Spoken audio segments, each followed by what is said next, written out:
welcome back to the Stupidest Podcast. This is your host, Justin Van Deventer, and with me is that bald-headed son of a bitch, that bearded motherfucker. You know who I'm talking about. The other host of this podcast. I like the way he said it. The other host, Justin Rademacher. He's got a beard. He's got very little bit of hair. It's not completely bald, but I got a little bit of hair. Starting to come in. Yeah.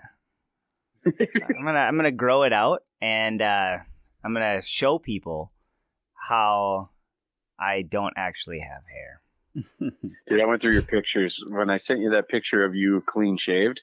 Dude, that's embarrassing. Yeah, it was scary. Yeah, because I don't have hair or facial hair, so I am just nothing but skin.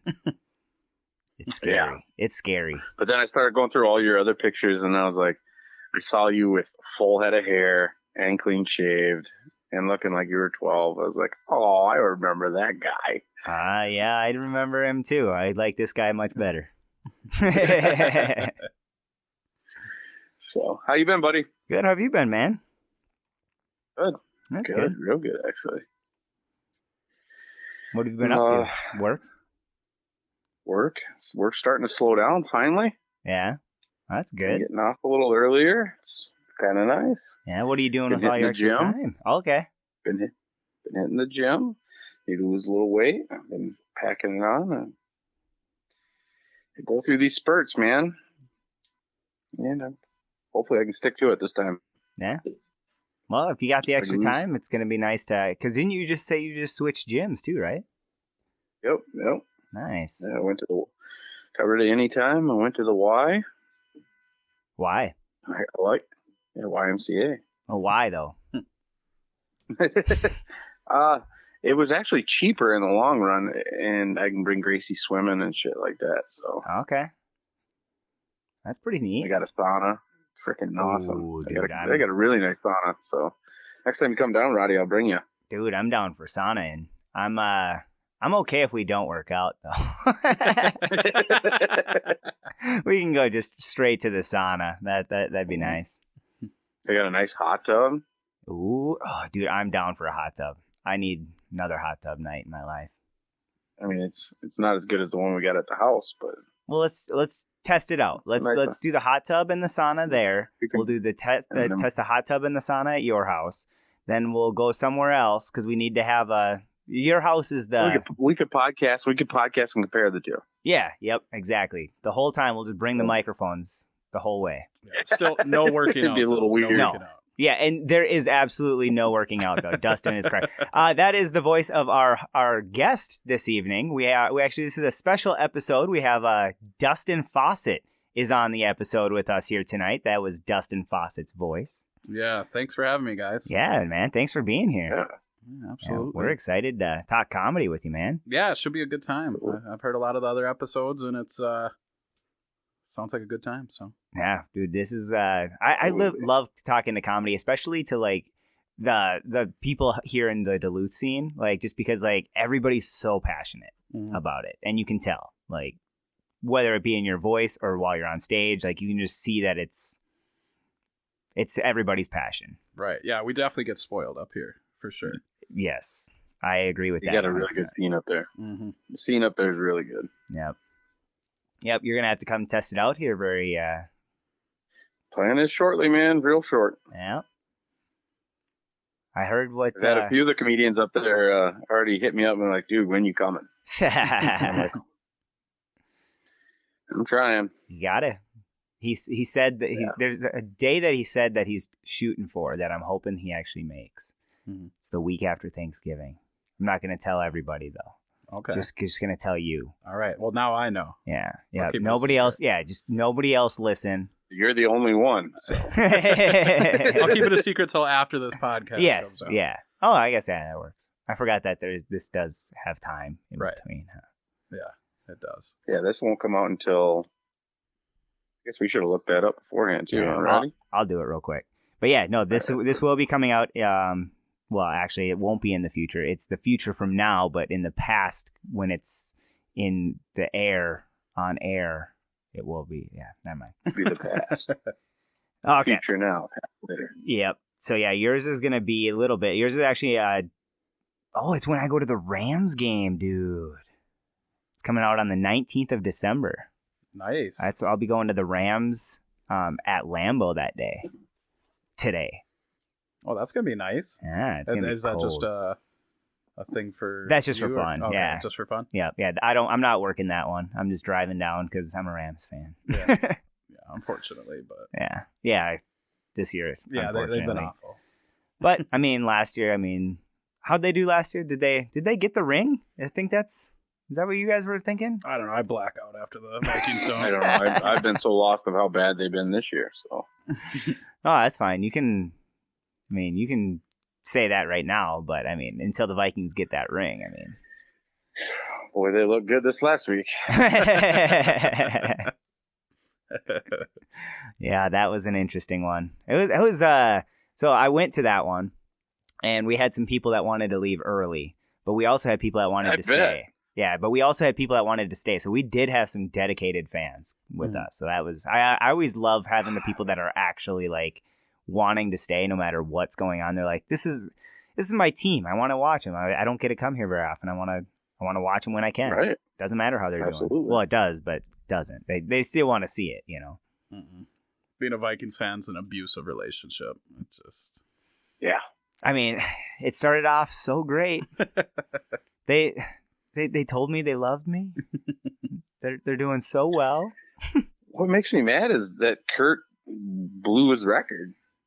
What was his record? so many games with 39 consecutive touchdowns. Mm-hmm. Oh yeah, they didn't get a touchdown, did they? I also heard if he could have got a touchdown every game for the rest of the season, he would have held the all-time record. Oh wow. I thought that's going to be easy this year. Yeah. The way they were going, I was like, there's no way he's not going to throw a touchdown. Well, especially with Jefferson on the team. Like, Exactly. you expect him to get a touchdown. That being said, with your boy down, looks like I'm $20 richer. Was it 20? I thought it was 10. We'll have to roll back the tape. I know why I keep saying 20, because it was 10 from you and 10 from... Yeah, I was going to say, I thought it was a $10 bet.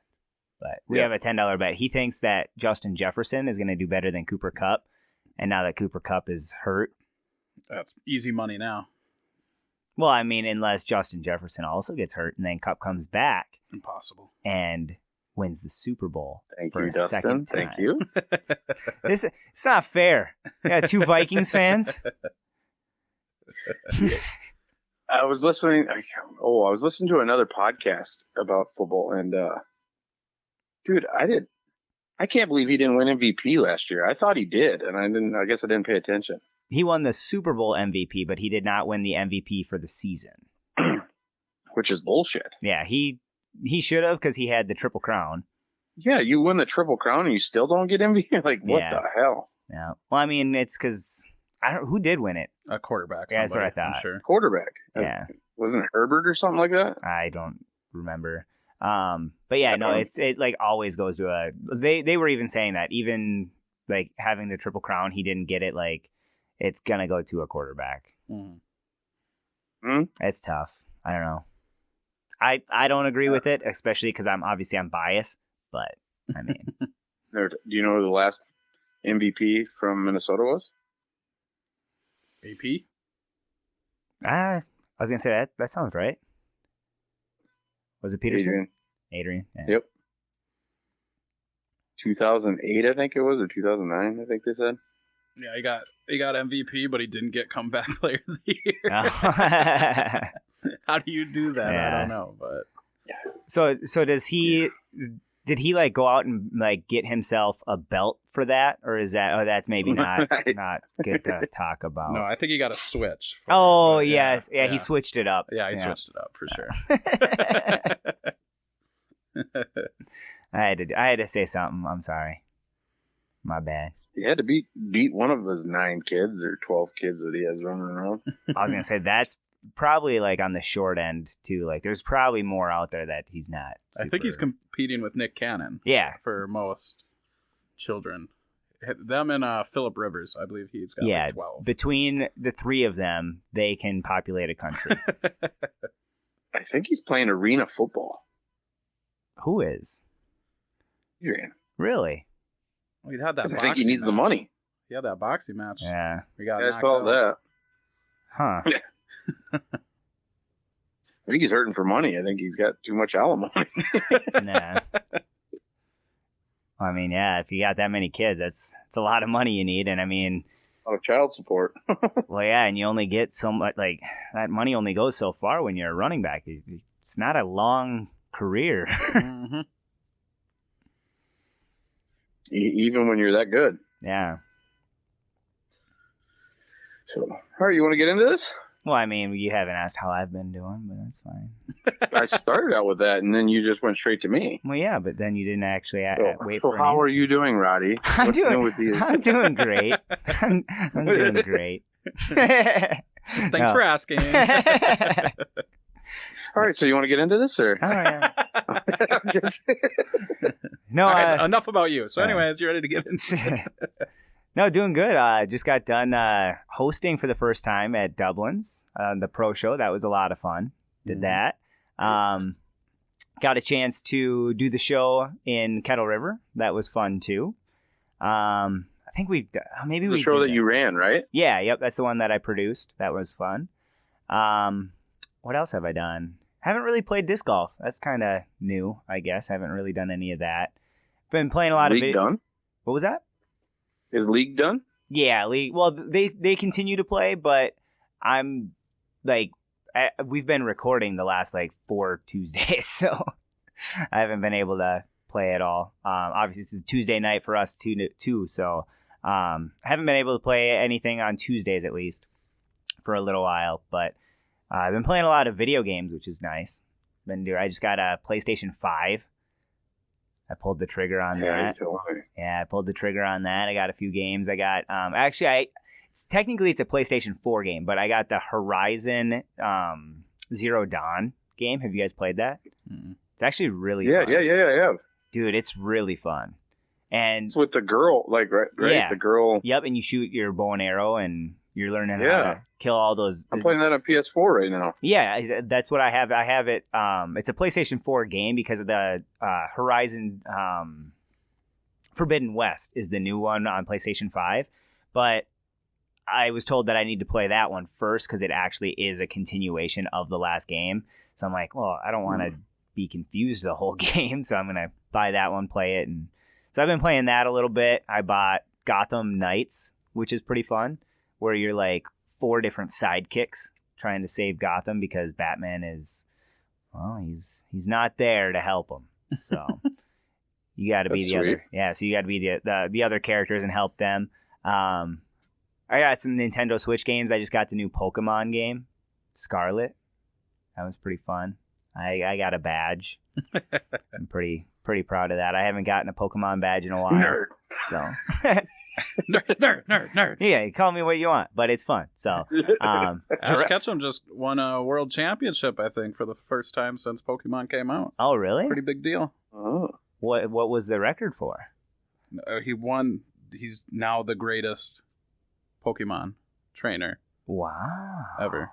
He wanted to be the very best. Yeah, and he like finally, no one ever was. And he caught them all. And he finally did it. Wow. Who's this? Ash Ketchum. I feel like this should be bigger news. I feel like this should be on like the front page of CNN. Yeah. Vandy is lost. He has no idea what's going on. I'm not a gamer, to be honest. Please stop, he says. Please stop. This is what people feel like when we're talking about football. Then we upped it and we're like, let's talk about Pokemon for at least 10 minutes. Yeah. So, but now that no one's listening. Yeah. But yeah, so that's what I've been up to. That's all I got. All that stuff and comedy and doing the podcast, which is nice. It's been a lot of fun. But how about you, Dustin? What have you been up to? I don't know. I just had a show. Actually, a couple of shows this last weekend. So had the VYC benefit, and that went really well. And then we had the game show, the trivia show. Oh, with Chad, which was a ton of fun. I think he does a great job with it, but he just wasn't getting the crowd there, which kind of stunk because I think it's a really good concept and he makes it a lot of fun. But the turnout wasn't there. Right. Damn. Mm-hmm. I try to share everything you guys post. So Yeah, I appreciate that. I try to, but I'm not the greatest at it. I like it at least, and I say that I'm interested in it. I like it. And Yeah. that's something. That's Yeah. something. Does that help? The algorithm? I think it does actually. Oh, really? Yeah. it actually Okay. does. Yeah. Okay, so I'm helping a little at least. Right. Okay, A like goes a little ways. A share goes even farther. Mm-hmm. makes sense. I'll try sharing a little bit more often. Does that count as one of my 16 posts if I share? Oh no. Damn it. That's our next challenge for December is we got to post 16 times, and he did it because of me because I don't post very much. So 16 times. You just got to do it once every other day. Yep. And I can start now. I've already posted 3 times. I could have been posting for a couple weeks now. The whole month of November, he did 3 posts. Hey, I still got time. this He's is what I'm working with, Dustin. This is what I'm working with. Procrastination at its finest. Nah. Well, I mean, I like doing stuff. I'm just not a social media person. I just don't do it as often as I should. I know I should because of the podcast and Part of the comedy. career. Yeah, it's part of the thing, but I just don't. Yeah, you're not on one of them Insta Talks or No, I mean I don't know. Tickgram? Nope, I don't know what that means. I don't know what that means. But I'm trying though. I will promise to try hard for comedy and for podcast. Please try harder. But oh, sweet. Are you guys ready to get into this? Yeah. Get some comedy in. Sweet. Okay, so I got the first one, Dustin. Dustin, what inspired you to get into stand-up comedy? So, like, what originally or what inspired me the first time? Both, actually. I want to see how you'd answer either of those. Okay. Well, I've always loved comedy. I had so much respect for people to go up on stage and just talk and have a good time and make people laugh. I've always liked that, you know. I've always kind of been like the class clown, things like that. Just enjoyed making people feel good. But I had really bad stage fright. Like bad. You know, in school when we would have to give speeches, I'd get that tunnel vision. My voice would kind of start to quiver as I was talking.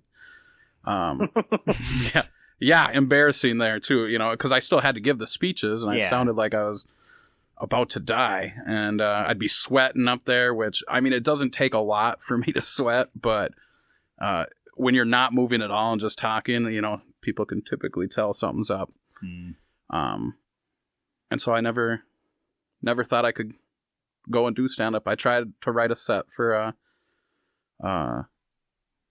what is it called? A talent show. Okay, yep. In school. Never ended up following through with it. Like I said, stage fright. But do you still have like the jokes that you wrote for that? No, I mean, I remember it had something to do with one of the teachers being super fast, and he'd be at the top of the stairs and you'd try and run out the bottom and he'd meet you at the bottom. I don't remember. It was all pretty dumb stuff, but yeah, basically I never did, and then the older I got, the less I started caring about what anybody had to think about me being on stage. Got a push from a buddy of mine to at least just go to the open mics and watch them, and finally got up the courage to go up on stage. Dude, I'm glad you did, because you've got some killer stuff, dude. Yeah, that first time was... I mean, I think I hear it a lot from people with their first time, but that first time, blackout. Straight up, I got up on stage, grabbed the mic. I had this stupid joke because it was Dublin, so they have that brick background. And I still remember, the last thing I remember going is, "This isn't even real brick." And then, and then afterwards, like, people were clapping. I was like, "Oh, I'm done. Okay." And then I went and sat down, and I don't know, I did all right for the first time, I think. So Do you have a recording of that? Yeah. Okay, nice. That's good. Mm-hmm. That's cool. Like, especially like your first time. I don't have a recording of my very first time, but it would be interesting to see. Like, I think I got a couple of them. I have. Up at Dublin's, I got your first time out. Dublin's. Oh yeah, no, I got like those first times, but I don't have my absolute first time, which would be embarrassing. It'd be fun just to watch, but I wouldn't post it. Mm-hmm. But that's cool though. Like, and how do you feel like looking back at those ones? How do you feel? You can definitely see the progress that I've made. You know, I mean, getting up there, the jokes were dumb, but you know, I still want to use at least one of those some point once I can kind of get it into a little bit better of a set. But yeah, they were kind of dumb. Just go back to that material and work on that and get that stage ready is what you're saying? Right. Yeah. Just 'cause, like, one of the lines was, you know, I'm not, or what it was. I'm a frugal guy. My wife says cheap. I say frugal. I think it sounds fancy. I just like that because yeah, it's true too, because I am super cheap, or frugal because it's fancy. Yeah. Sounds like you're like going to. Sounds better. Yeah. It rolls off the tongue. You're going to a fancy restaurant, but you're getting a side of mac and cheese. Right. What do you have a la carte here? Sir, do you want the salad? No, I just want the croutons. Yeah. Just 3 pieces of iceberg lettuce, actually. I brought my own Hidden Valley Ranch. Yeah, I don't even need a plate. Yeah. You know, just put it in my hand. Just let me sit at the table, water. Please. No ice if that's cheaper. Yeah. It's cheaper with no ice. No ice. Sir, you have to order to sit at the table. Just let me sit at the table. Can I just sit really close to another table and just give me an extra fork? Right.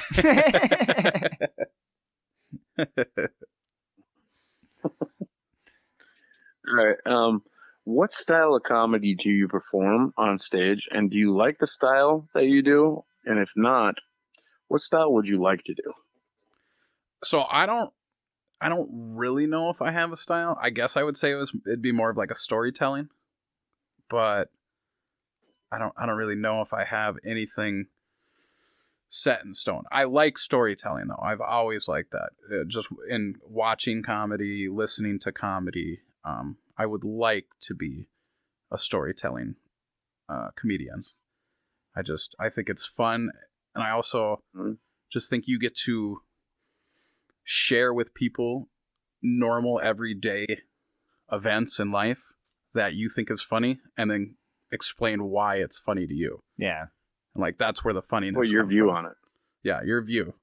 You know, why is this particular event funny, and you know, how do you view it? Because I mean, life can be just funny in general. So yeah, so you're just like your material comes to you, but then you can just add the punches, add the tags, and then it's just and then exaggerate. So you take something that was mildly funny, you exaggerate the hell out of it and make a good joke. Yeah. Yeah, punch it up. Mm-hmm. Yeah, that's something I like it. It's something I would love to do, but I'm not good at it right now. Like I can't connect any of my things. I just go from one joke to the next, and it works for me. But I mean, I'd like to be able to go at it for a while and just do that stuff. So well, right, and the thing is too with just comedy in general, I don't think there's any right or wrong way to do it, but you're just trying to. You find the jokes you write funny. Otherwise, you wouldn't write them. Mm-hmm. So you're just trying to explain what you've written, why it's funny to other people, so that they can understand it. That's why one joke might hit somewhere, and the next time it bombs. Yep. That's happened multiple times. What's funny is when that joke hits half the room and doesn't hit the other half.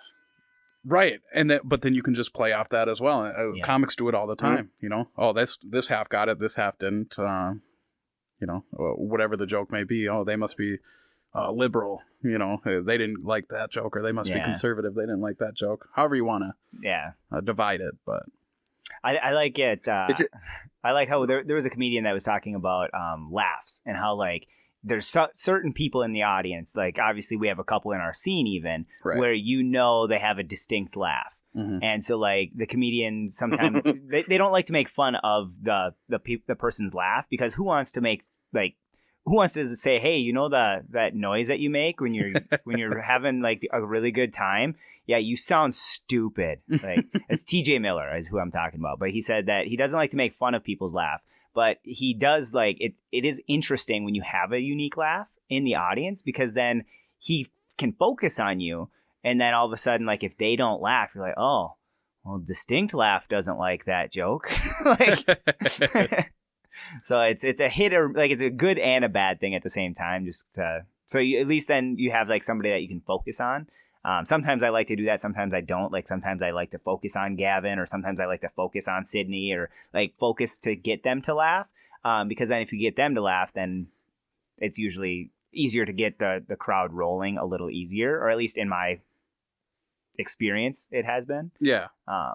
Yeah, for sure. I think it's an interesting little thing to work on if that's what you want to try to do. I used to rate my jokes on how many Sydney donkey laughs I get. You know? I got 3 donkeys. That was pretty. Dude, the first time she laughed on this podcast, I was like, what was that? What was that? I didn't tell him at all, and so it was a good surprise. Oh, dude, it made my night. It made my year, to be honest. I was like, that was freaking awesome. Yeah, Gavin's is great too. Gavin's is great too. Yeah. Yeah, Gavin has a good one too. I've heard his a couple of times. Mm-hmm. But Sydney's is out of this world. Yeah, that threw me. I thought she was dying or something. I almost wanted to stop the podcast and be like, are you okay? No, stop the podcast. We got to check on her. That's funny. All right, Dustin, who are some of your biggest influences in comedy, and who is your favorite comedian right now? So that's tough for me. What I've realized with getting into the comedy scene is I'm kind of a comedy newbie when it comes to comedians that aren't nationally touring comedians, if you know what I mean. Yep. I don't know a lot of the lesser known people, but there's not a whole lot of comedians that I can't find something I enjoy with. Oh, okay. You know, like I like comedy in general, and then how they view things, like I said, just how they view things, their ideas, how they view the world, and how they do come up with their jokes. I just enjoy hearing that, you know? Mm-hmm. So like right now, I couldn't even. A lot of the ones I've always enjoyed are either dead or like big name people. Yeah, you know, Dave Chappelle was one I liked a lot growing up. Ralphie May, was another one that I definitely enjoyed. Mitch Hedberg, you know.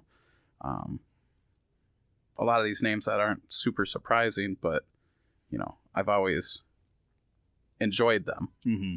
I guess for influence and whatnot, I always had a lot of respect for how Ralphie May did his jokes. And he had so many punches, and he'd get people just going nonstop, just bam, bam, bam, bam.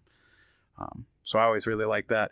Dave Chappelle I liked, but I think his is unique to him, his comedy. Like I just, it's hard to be influenced by that when I can't do most of the stuff that he does, you know? Well, I just don't have those experiences. Well, plus he's also been a comedian since he's a teenager, and he's been doing it for as long as you can do it, basically. Right. Like, yeah. Which is so much experience, and that's a lot of the game. The name of this game is experience. Like, the more experience you have, like, you're probably able to handle a lot more. Whether that be like experience in the fact that like you've done it for many years, or just the fact that like I don't know, even young comedians, but if they're doing stage, like I always look at Sydney, she's doing like as many shows as she can in a week. Like she is already like strides ahead of some people because of just the sheer amount of time she's done it. Like that experience is huge. And so like I think that experience not only within years but just being on stage itself.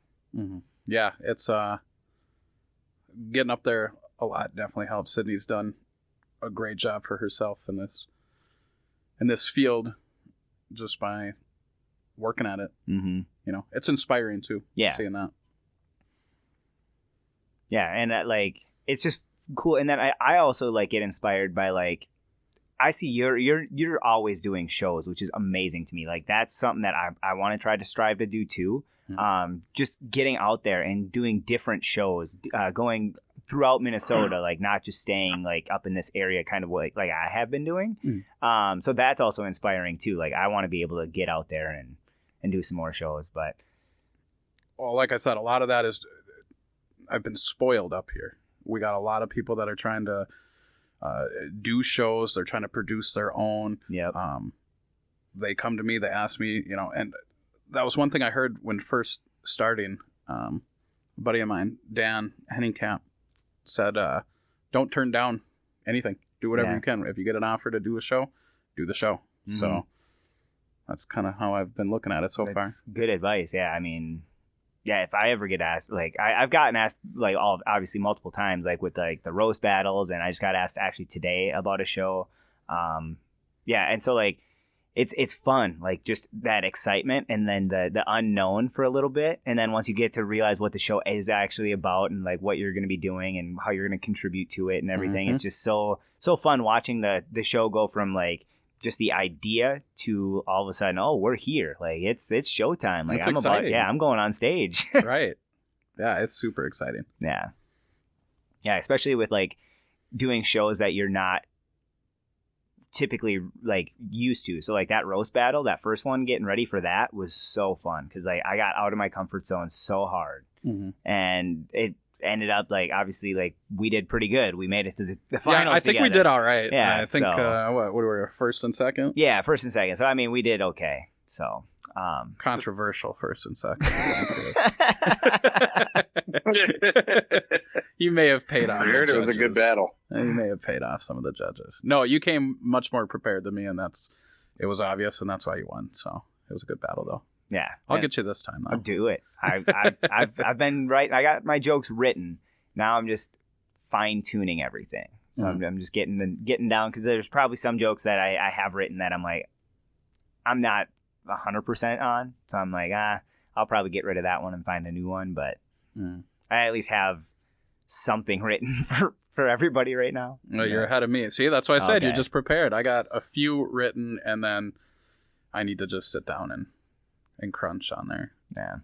Speaking of, well, not anything to do with that, but the original question, Flight of the Conchords, do they not do any more shows? I guess. So I always really liked them as well. Yeah, Flight of the Conchords. So I love Flight of the Conchords. So they are still doing things. They actually just recently had an album come out a couple years ago, and it was just a random show. It wasn't like their TV show or anything, but they did have material come out, and they're still traveling around. Like I actually follow Brett and Jermaine on social media. I don't remember which one. Yeah, you're not very good with the social media. I don't remember which social media, but I think it was the Face Talk Gram. Yes. I think is where I follow them. It's the one that has pictures and videos.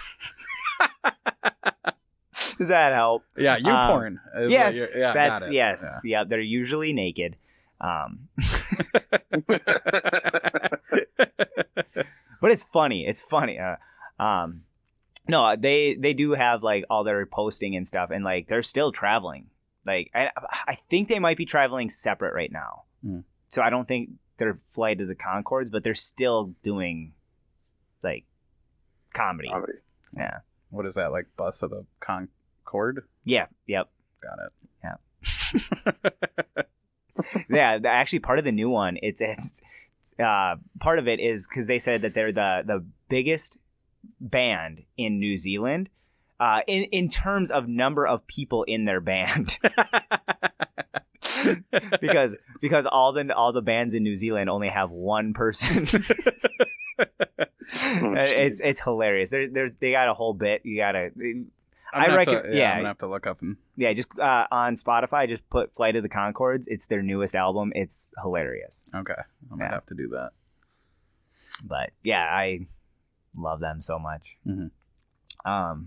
But yeah, so those are like the comedians that are influencing you now still, like, because I'm the same way. I'll still listen to Mitch Hedberg today, like, and I still get inspired by it. Well, and to be honest, like, inspiration right now, it's a lot of the comics I get to see every day. You know, you as well as everybody else with, you know, High Bridge Comedy and whatnot. Yeah. Just seeing people grow in the different things that they do and the different things that they try and the confidence that they put up there. So I try and work in some, you know, confidence, trying to spin things in different lights, you know, like we see all the time. And so, yeah, I'm inspired all the time. Yeah, that is very true. Like, it is very inspiring to be in this community and having this many comedians that have this much talent, that have this much, like, dedication is crazy. It's really cool. Like, just the amount of people producing shows, the amount of people, like, producing really good content, like, just comedy, like, in general is... I don't think there's a lot of scenes like the Duluth scene out there. Mm-hmm. Which is, like you said, we're spoiled. Very much. Yeah, you guys got a great scene up there. Kind of jealous. Well, I mean, you're going to be a part of it soon, hopefully. Well, getting there. All right. When was the first time you ever... I know we kind of covered this a little bit already before, but when was the first time you ever went on stage? What was it like? And do you remember where you started at? Yeah, so that would have been Dublin's, and that was February of this year. So... oh, wow. You're that new. Yeah, like I said, newbie. We actually talked about, I think, me, Sydney, and Sam Bondis all started at the same time, like within the same 2 weeks. So we joke around, call each other Three Amigos, things like that, because we all just started at the same time. So it's exciting for me too to see them progress as well and continue to book shows and do well and things like that. And it gives me what's the word I'm looking for? It gives me something, I guess, to compete with. You know? Yeah. To measure myself up to. Mm-hmm. And, you know, try to make myself better at the same time. Yeah, it's like a friendly competition type thing. Absolutely. Yeah. And then as for my first time, I know we talked about it a little bit. Got the standard 3 minutes. I've heard people say they invited no one to their first open mic. They didn't want anybody up there. I invited everybody I knew because it was either I was gonna just bomb or I was gonna You're either gonna bomb or kill them. Exactly, it was one or the other, and it was gonna be a deciding factor. So I had a lot of people in that room for my first time, so that probably helped. If it wouldn't have been anybody there, I could have very well bombed super hard. Because, like I said, the jokes weren't great by any means. That is interesting, though, because, like, for me, I always thought the opposite. I didn't want anybody coming to my early shows because I didn't want to, like, because they obviously know me outside of comedy, and everybody at comedy would have just known me from comedy at the time. So, like, if I would have bombed, I feel like I would have loved it if nobody was there. Obviously, it would have been great if people were there and I did well. But I was so afraid I was gonna bomb, and because, like, I had listened to comedy, like, podcasts and all that stuff, and knowing, like, you're gonna bomb, like, right away.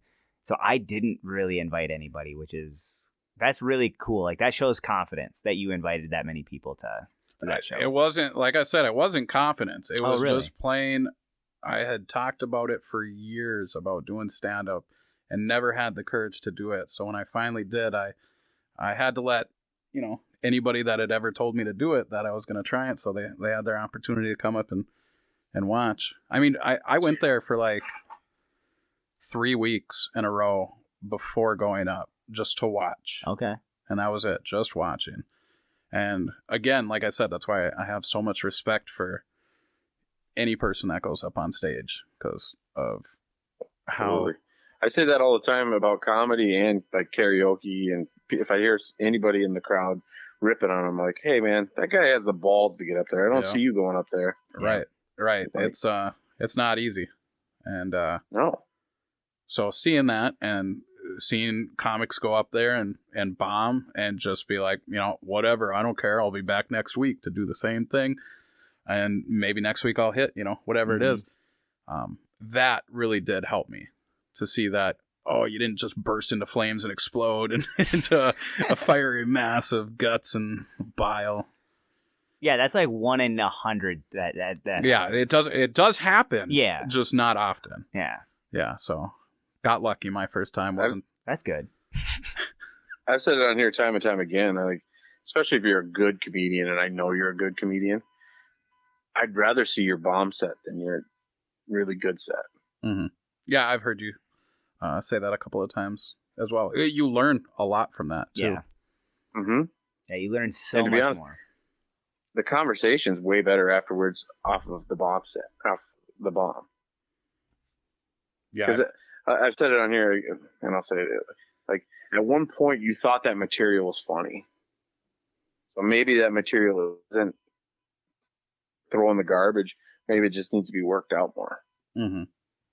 Well, there is definitely... Because at one point in your mind, that was funny. Otherwise, you wouldn't have brought it to stage. Right. Well, I definitely have jokes that I think are funny, and they are not funny. Yeah. But I think they are. Yeah. So I'll tell myself the joke and laugh and giggle to myself, and then I'll have tried it on stage, and it's like, get out now. Right now. Dude, I've done that too. And like, there's also times where like I've said a joke, but you forget the connector piece, or you forget the part right before the punchline, or you forget the punchline itself. Like, I've done that a couple times, and you're just sitting there and you're like, well, next joke. just move on, because like at that point you're just like, well, just call that a loss. And I don't know, that's like what helped me at the very beginning, because I did one-liners. So if I had something like that, I would literally just even stop in the middle of a sentence and just go to the next thing, because it's like, well, that 10 seconds is done. Like, just going to the next one. Oh, all right, we're just gonna scrape that one under the rug. Yeah. Move on. Yeah, it's tough sometimes when you're doing the very first sets and they don't go well. All right, I just watched one and again, another spoiled thing that we have up here. Danny records as many sets from the open mic as she can, and I was watching one with another joke I had about being a drug dealer in the past, and just watching it again, it was so bad. It was so bad, but I got a really good laugh at the end. But yeah, just rewatching it again, I'm embarrassed for myself. Oh, was that getting that one laugh? Is it worth bringing back that joke but tweaking the beginning? Oh, 100%. I'm going to at some point. Yeah, because that's the thing too. With, like I said, I like to do kind of stories, and when you're telling a story, you have to explain a certain side of it. So I came across in the story as an idiot, and that's not what I was trying to come across as. And there's another one that a story that I have that's a long one, and I don't know when that one will be ready. But I tried telling it once. That was probably my biggest bomb. I tried telling it once at Caddyshack, and I just came across as this guy who thought he was hot shit, and that wasn't at all how the story is, and it was bad. So, well, I mean, that's like getting a new bit. Like, for doing stories, like, I feel like you almost have to have one of those just so you can get the story down. If that's how you write, like, if that's how you write, like, is on stage, that's got to be a huge part of it for a lot of comedians, I would imagine, because like you need to get the story out and then you tweak it from there. And so like it only gets better and better each time. At least that's how I envision it. Like that when I'm thinking about like getting into that, that's what I'm envisioning. And obviously I'm going to be throwing in my one-liners in there. But yeah, I don't know. That's what I think is the toughest part for me, is just the fact that I know if I'm going to do a story like that, I'm not used to that writing style. So I'm probably going to have some bomb sets, like, and I just got to get past it, you know? Just got to do it. Well, if I want to do it. I mean, I can also just stick with one-liners. I could just be that guy too. Sure. Just the main part is have fun with it. Yeah, exactly. I mean, that's the whole point. You want to have fun. People that come out and watch, they want to have fun watching you have fun. It's just have a good time with it. If you bomb, whatever. Again, I know now it's only 1 in 100 that you blow up. I like that you actually remembered the 1 in 100. That is a good statistic. So those of you just getting into comedy, it's 1 in 100. Yeah. And I mean, it ends very badly on that one. But the 99, you're fine. Yeah, 99, you're fine. Yeah. That one, no, you're not coming back. Yeah, but you always remember the one. Yeah, that's true. Well, you probably won't remember the one if you're blowing up in a fiery explosion. Yeah, you probably won't remember. Your family will. They'll remember that day for a while. It's the only time you don't want to be part of the 1%. Just. That was a good one, but I was drinking water. Oh, that was a good one. I like that. I want to be part of the 1%, but not if it's at 1%. Yeah, not that one. Not that one. Okay. How long were you or have you been an open micer? I know we already talked about that a little bit. So I know. So in past ones, but we've actually brought the question up. Do you think you're always going to be a one-liner or an open micer? Mm-hmm. Because like, yeah, how do you feel about open mics? So like, do you feel like it's always a thing? So I've thought about this actually a lot lately. Just in general, because we do have some other open mics in town, but it is hard time-wise to get all of them for me. So, you know, I might go to another one every once in a while. Otherwise, it's mainly Thursdays. Mm-hmm. I do think it's important to get on stage a lot just to get that comfort and feeling good about being on stage and things like that. But ultimately, if you're not working on something, then going on stage really isn't doing anything. Yeah. You know, if you're not working on a new joke, if you're not working on changing up one of your jokes, if you're not working on, you know, trying to hit your punchlines to the center of the room rather than the left or the right, you know, making sure that you're trying to do your act outs, whatever it is, you should be trying to work on something. And if you're not, then it's not, you could go to a mic 3 times a day, every single day. And if you're just doing the same stuff over and over again, it's not going to help you. Yeah. Yeah. It's almost like the saying where people say that practice makes perfect. Mm-hmm. Where some people believe practice makes permanent. So like you might be practicing it more than anybody, but you're not practicing it in the right way. So like, yeah, sure, you have your material down. Like that, it's perfect, like the way that you have it, but you're not making it any better. It's just, you're just making sure that it's that every single time. Mm-hmm. You know, it's not helping. Right. In some cases, they could be helping. Like if that's really good material and that's going to be in your special, that might be helpful. But like if it's not something that you plan on doing for longevity, then it might not be helpful. Right. Well, and even just if you look at your first, like we talked about today, if you look at your first open mic and then compared to the last time you went up, the difference that you can see, it's because we just keep growing. We keep learning new tricks, new ways to look at comedy and things like that. So that's the whole point of going up there is, again, to learn new things, try out new things, and just try and be better at your craft. Mm-hmm. Yeah. So how long have you been doing open mic before you did your first show?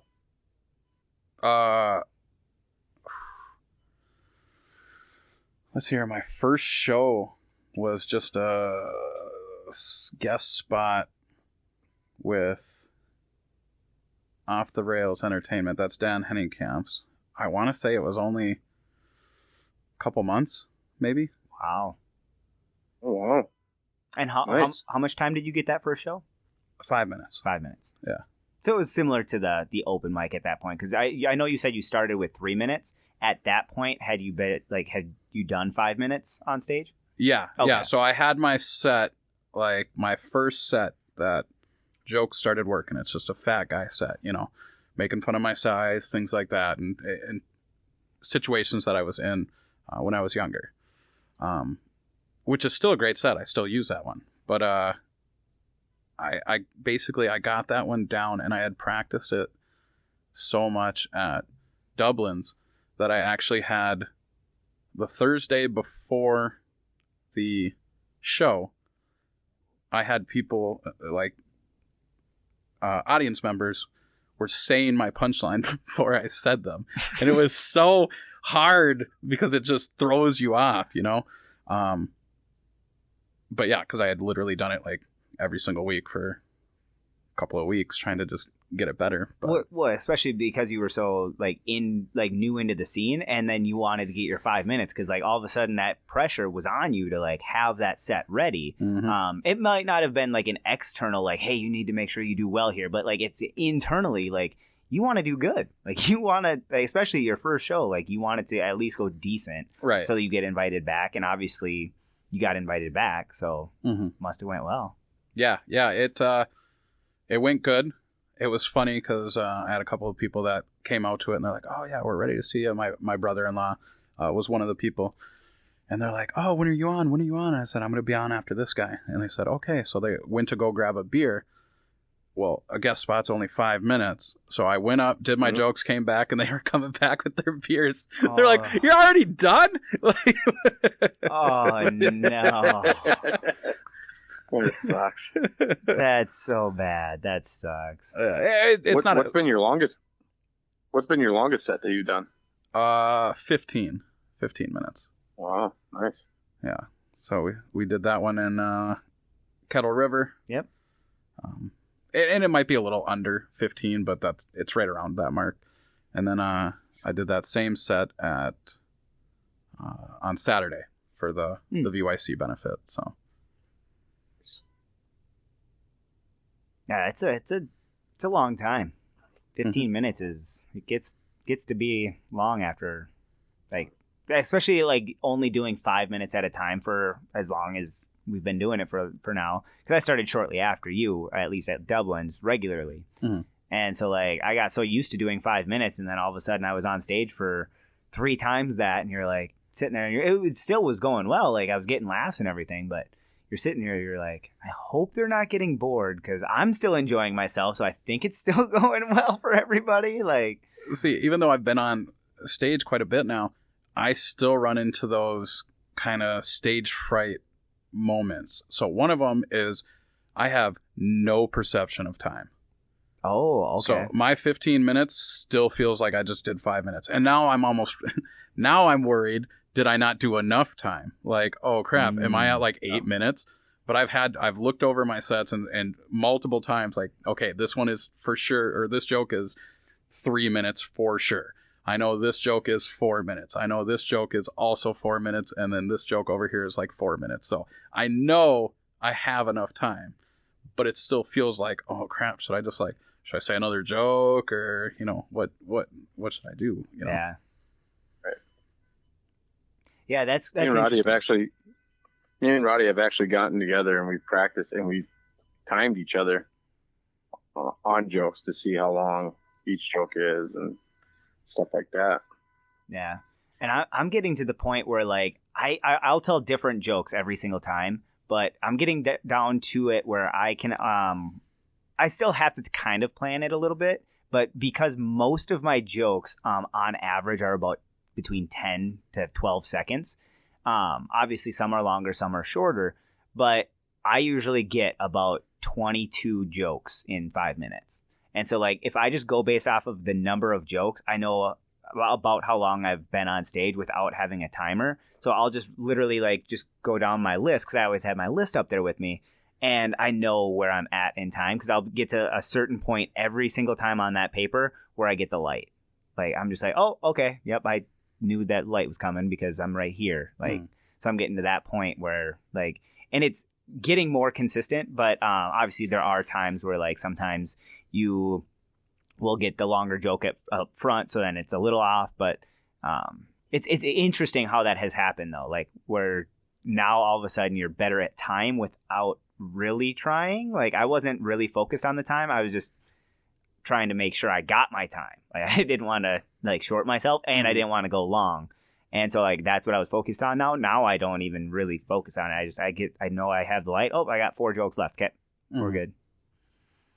Yeah, I usually just go up with a concept, what I'm going to do, and then when I'm done with it, I'll probably just be done, even if I don't get the light. Okay. Sometimes I'll throw in, like, if I haven't got the light yet, I'll throw in those just kind of random side jokes that, you know, see how well they do. Is this something I should try and look further into?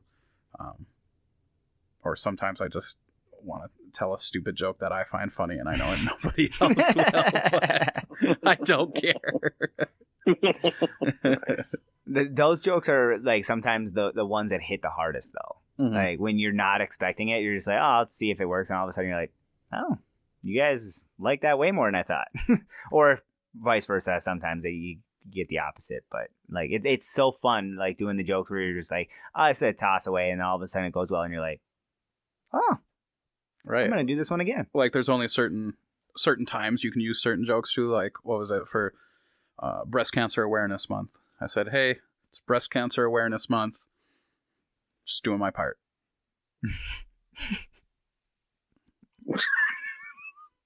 Just letting everybody be aware. And you just got to sit there and say nothing, and so they get the awareness. Yeah. And I like it. I like it too. I like it. Yeah, it's a specific 1 month out of the year that you can use it, though. Yeah, you can't use that one in February. Right. No, it won't work then. All right. How many times should you be going on stage every week? And do you think it matters how many times you go up? I think it only matters if you're going for a reason. So when you're first starting and you're still nervous about going on stage, go as much as you can just to get comfortable getting up there. Otherwise, I think it all depends on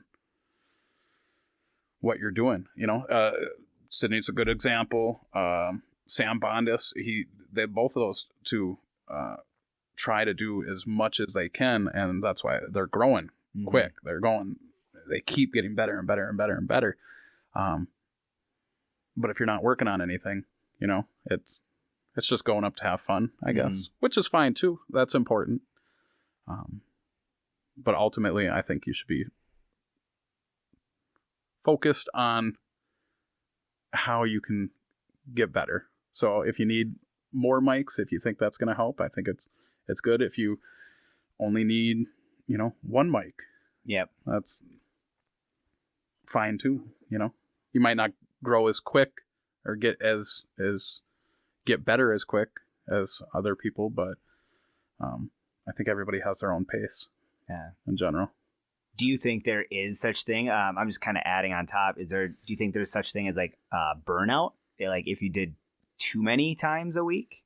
Oh, 100%. I think you can get burned out. I mean, just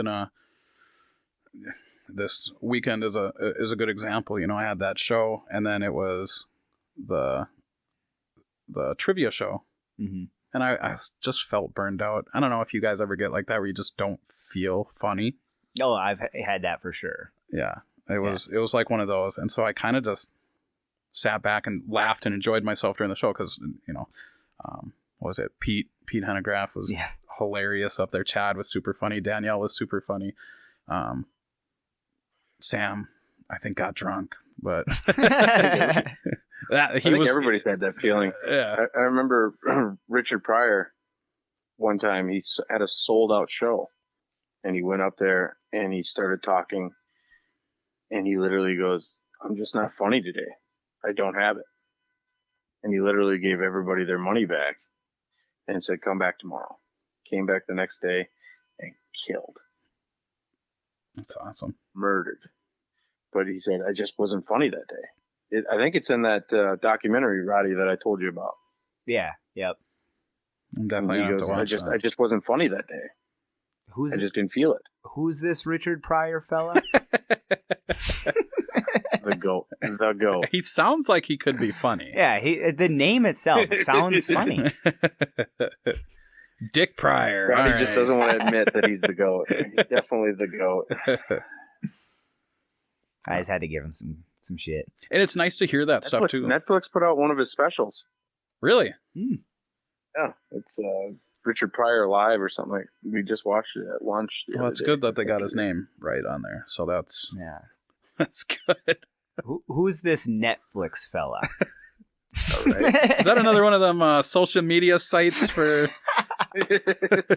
I haven't been posting on Netflix. Should I have been posting on Netflix? Yes, yeah. Yes, if you can. You definitely can. Right? If you can get the podcast on Netflix, definitely post on Netflix. Justin got up. Yes, please do it. Please post on Netflix. I'm calling Netflix tomorrow, seeing what I can post. None of my posts are showing up on here at all. I think something's wrong with your site. Yeah. I don't know. Your platform is not going very great for me right now. This is definitely not as good as Talkbook. And oh my god. People think I'm so stupid now. I don't think they think you're stupid. I think they're just starting to understand you. Oh, I get it now. Mm-hmm. That's why he is the way he is. Yeah, well, I mean, I do have a small joke about it, but I mean, I literally this is a true story, but I was like, my umbilical cord was detached before I was born, and so I was without oxygen for 3 minutes. So I'm blaming that. I don't know. Or maybe you were just so ready, you were just like, let's fucking go.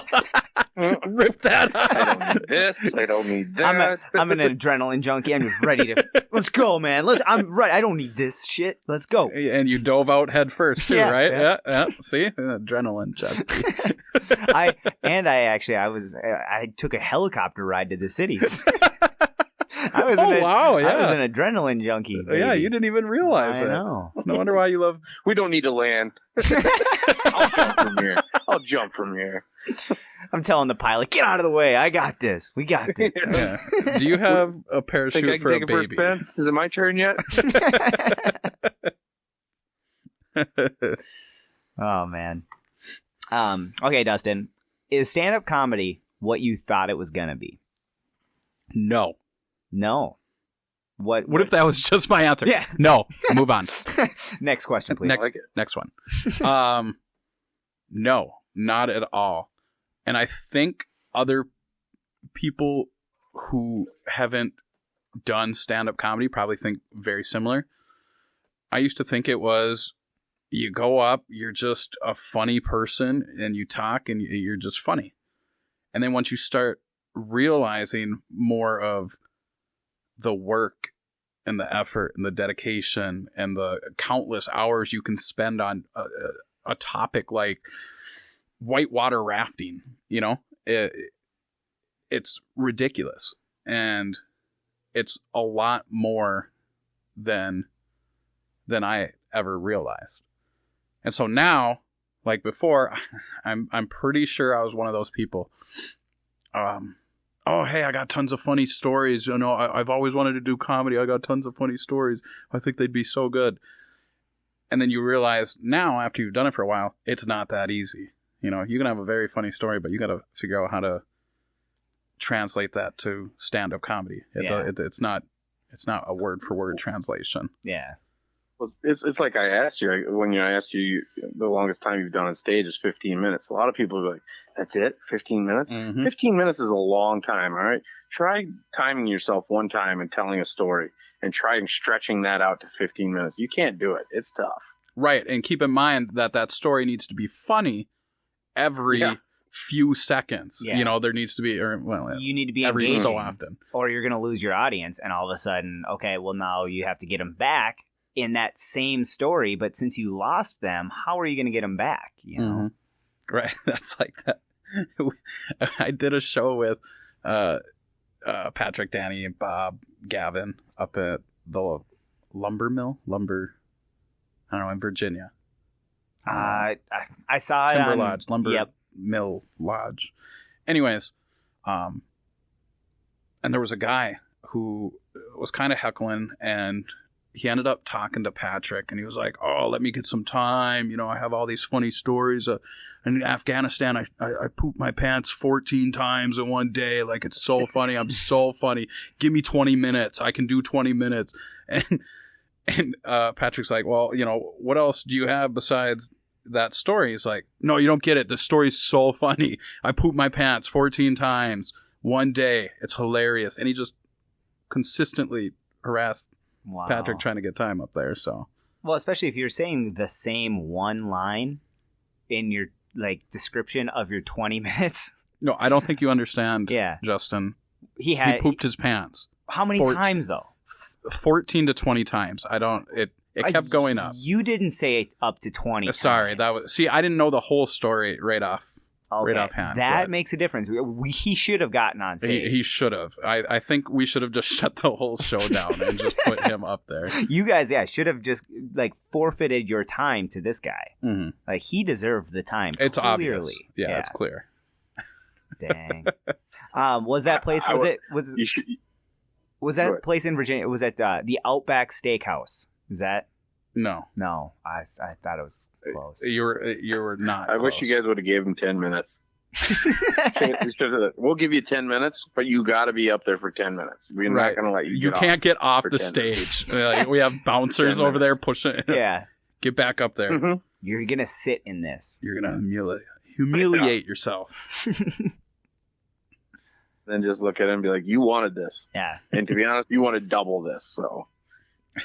Right. I can't imagine not ever being on stage, having a story, and having like the audacity to go up to a comedian saying, "Hey, I know you're not doing 20 minutes, but I could easily do 20 minutes." Right.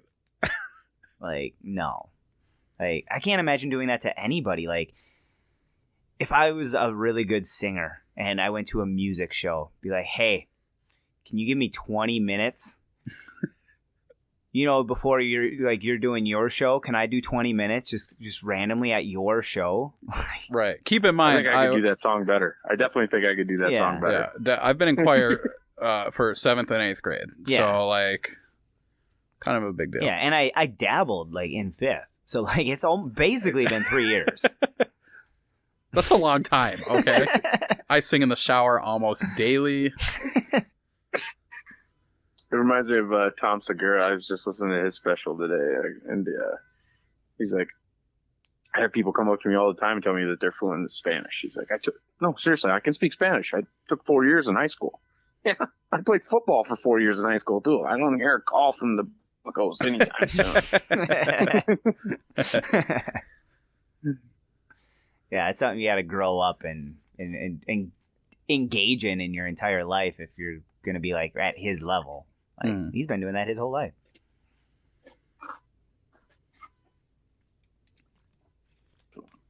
All right. How long have you been writing? How do you write?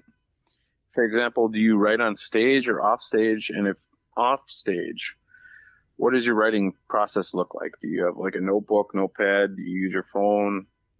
I do a little bit of both. We'll start with when I first started writing, maybe like 19 or 20, but it wasn't writing out a joke. It was just premises, things I found funny, like that white water rafting thing. That's something I wrote when I was like 20 years old. And all it is white water rafting. You literally pay somebody to put your life in danger and then help you survive. Now, I haven't figured out how to make that funny or into a joke or anything, but that's just one of the things that I written down. The dung beetle bit, actually, which is a joke now. Yep. I wrote that probably somewhere back then, and it was just after I saw a documentary about dung beetles. I was like, oh, look at that, big giant pile. Men are kind of piles of crap too, aren't we? And then I was like, well, maybe that's kind of funny. I'll write something about that. But as of now, I guess I do a little writing on stage and then a little off. The off stage stuff, I hate writing. It's hard to force funny. And so when I sit there and I'm like, okay, I need to at least sit down and write for an hour.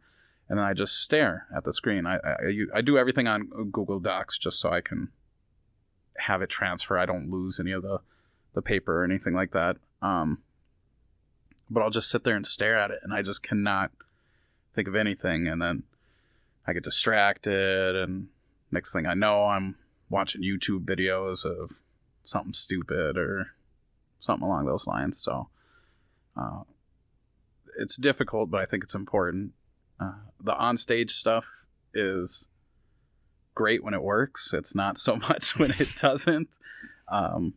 Sometimes I've gone up there with a premise and a couple of punchlines, and then I just kind of try and tell a story and make it into a story, and then see where it goes. Mm-hmm. So do you like try that? I guess I'm trying to find the words. Do you try that, like writing on stage, but doing it off stage? Like, have you ever like just sat there with a premise and like kind of what you were going to do and like pretended you're on stage and then like did what you would do if you were on stage to try to see if there's something you can expand on? Like while you're sitting there, maybe you're like watching a YouTube video, like you all of a sudden, like whether it be you get something from the YouTube video or like something that like inspires you into that story. Is that something you've ever done? Like, because I sometimes do that, but I don't write a lot on stage. So like, but when I'm writing a joke, when I'm sitting there and I'm in my writing process, I like to pretend that I'm on stage and like try to figure out what I would say. It like kind of like put that pressure on me. Like, okay, you're on stage, you need to say something. What are you saying? Like, do you put that like pressure on you or? Yeah, I actually think it leads in because I've been a procrastinator my entire life. So I'll have, for instance, a bit I want to do, a premise, whatever. And then I'm like, okay, I need to write it and it'll be Monday. And I'll, watch football or do something else. Mm-hmm. And I'm like, okay. Tomorrow I'm gonna sit down and write it. Tomorrow, Tuesday comes, I got something else. Wednesday comes, nothing. And then Thursday comes and I'm like, all right, well, you got to do something. So then you get up on get up on stage and it's just like, well, now I have to force myself. Like I said, almost like that procrastination thing. I don't know how many times I've written a paper for school the night before. Yeah. And I guess my biggest issue is I've done well and gotten A's on those papers. So I'm like, well, why do I need to ever do anything except for the night before? And now that's kind of... I think we could be really good friends. Now that's kind of leaking into comedy. So, I get up there and, I mean, it's worked sometimes, but sometimes, like I said, it doesn't work. And then I'm just like, just sound like a doofus up there for a little while. So... Which, I mean, that's what open mic is for, though. Like, you want to be able to test that stuff out. I was just curious because, like, it's tough to get that pressure, that stage pressure, off stage. And so I try to recreate it the best I can by, like, timing myself and say, okay, here's your 5 minutes. This is it. If you mess up, you need to find a way to correct it. Like, that's kind of what I try to do to myself. I'll either record it or I'll just do it. And then if I mess up, sometimes I'll start over, like if I mess up too bad. But like I've had that where I'm like timing myself or recording myself and all of a sudden I get a spark or a tag or I even get a completely new joke sometimes. Because like I'll sit there, I'll like bump a table or something and I'll joke about that. I'm like, oh, wait, there's something. Okay. And so like I like will literally stop what I was doing and to write that joke down because at that point I got a new joke. I don't care how that pretend 5 minutes was going, so like I don't know. That's the best way I could like do to like put the stage pressure on. I was just seeing if that was something that you've done. I haven't, but maybe that's something I do try and do. My dog will sit there and listen to me do a comedy, but she doesn't laugh. And What? So then, yeah, like she will literally sit there, like if I pretend to hold a mic, whatever it is, a fucking pen, my phone, she'll just stand there and stare at me, and I'll tell a joke, and it's a good fucking joke, okay? And she just still stares at me, and so that's why I haven't done it, because it really has been a confidence destroyer. I have to say this. What a bitch. Yeah, seriously. Like, literally, what a bitch. Yeah. Dude, I want to know the day when she does laugh, though, because I'd rather be there for that day. Well, you gotta bring the heat, because she doesn't laugh at anything. So Man. maybe I should do more dog jokes. Maybe that's what she would like. Maybe it's the way, because dogs do that inflection a little bit. So, like, you gotta go,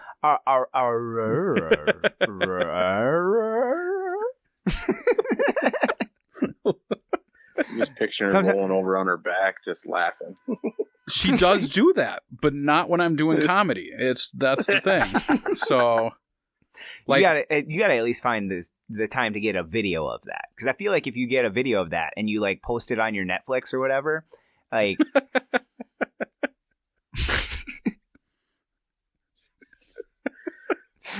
Sorry. Roddy, have you ever written on stage?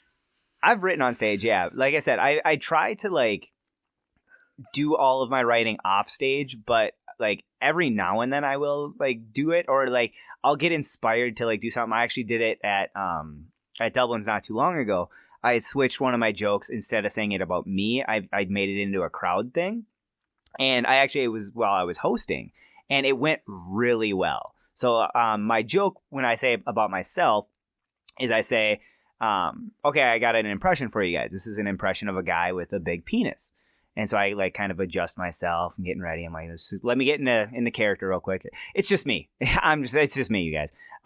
So I did that, except I tweaked it, and I did it for the guy that was in the front row. So I'm like, okay, I don't have my hat on backwards. I don't have a beer. I'm sorry. It's just that guy, you guys. And everybody roared. They're like, oh, that's funny. And so like, that was a way better reaction. And it was just kind of like, I've thought about doing it, but like, I didn't practice it. So I was just like kind of going off like what my thought was in the past, and then it worked. So, I mean, I think the crowd I got to thinking about it. I'm like, I just can't see you writing on stage because of your style and be your OCD. Should I just get up on stage with a pen and a piece of paper and just sit there and just write jokes? Writing on stage. That's 5 minutes of silence. You're writing on stage. Yeah. I'd be like, I'm sorry, I was told to write on stage for this next one. I was told I get 5 minutes. It doesn't matter what I do with the 5 minutes. This is my 5 minutes. Quit trying to ruin You're going to sit there and like it.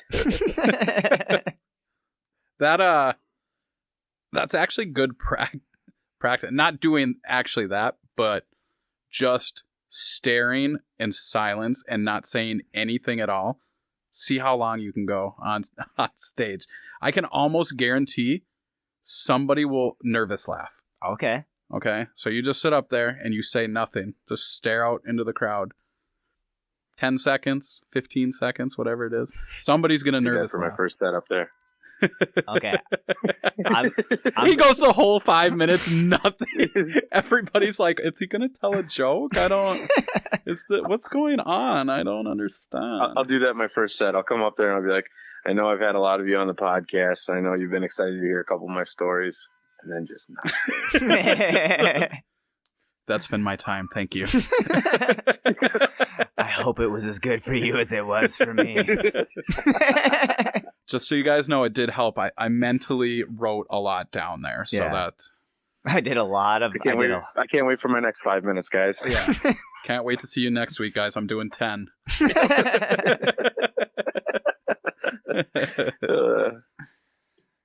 Yeah, I think I'm going to try that. I'm going to try doing as long as I can. I don't even know if I could get to 10 or 15 seconds, so I'm going to try it, though. Even do it after a joke that doesn't hit very well. Okay. And then just sit there and stare, too. Okay. It feels so awkward, but it's fun, too. Yeah. Okay. I'm going to try it. So, obviously, I'm not going to do it this Thursday, because this Thursday is Thanksgiving. You could still do it, just, like, not at Dublin's.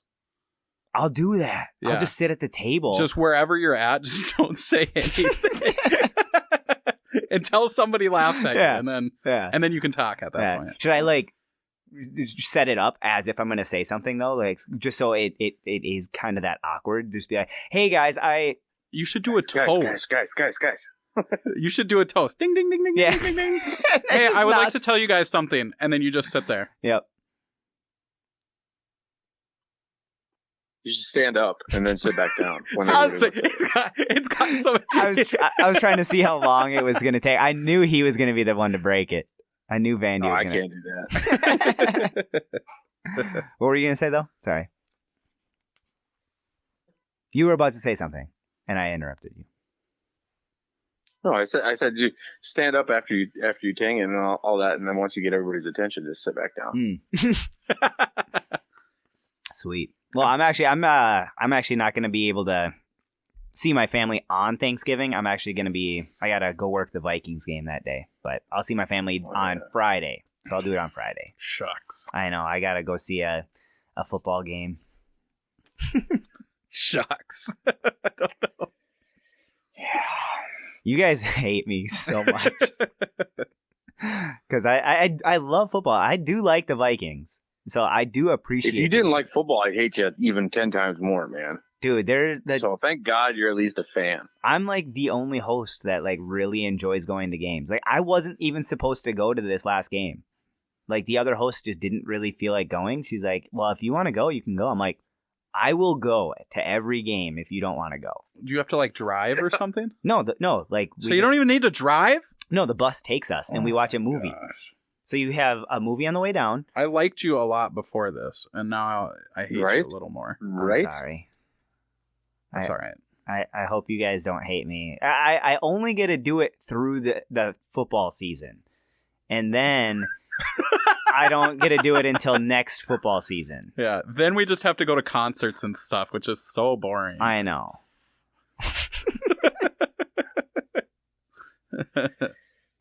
Yeah. I'm trying to figure out a way to get you guys to like me, but it's not happening. I only get to go for all of football season, guys. Yeah, it's only during the football games that they have at the stadium. When the Vikings are playing. What makes me mad is like when we play the Rams, I know he's not cheering for the Vikings when he's down there. Well, I've actually not worked a Rams-Vikings game. But it's coming. Eventually it will come, obviously, but like the only way I'm able to see the Rams this year is when I go to Lambeau. So I have to go into the cold December 19th when this episode is released. Nice. I call your boss too on that day that game actually happens and be like, you got to make sure that he can't wear Rams. I'm just going to call and complain to your boss and say you're mean. You can call my boss right now, but there's no one to call at the moment. He's like, I am the boss. I'll call the chief. But no, I mean, you guys can try, but I'm probably gonna wear something Rams that day. Yeah, I know. Because normally I wear purple, so that day I'll just happen to wear blue. I know. And I'm gonna make sure that's not gonna be possible. Because I wear a Vikings hat. That's like the only logo that I wear. That's Viking, so I would just not wear the Vikings hat. I would wear blue, and my little lapel, like what keeps my thing on, is a Rams thing. So I always have the Rams with me every time I go to the Vikings games. I always have the Rams logo on me. That's special. I know. Even more. I'm always representing the world champions, is what I've been saying, I guess. Ain't happening this year. No, not this year. But you know what? All right, shut up about your Rams. What's the next question? Okay. Next question. Do you ever practice your jokes alone or with friends and family? So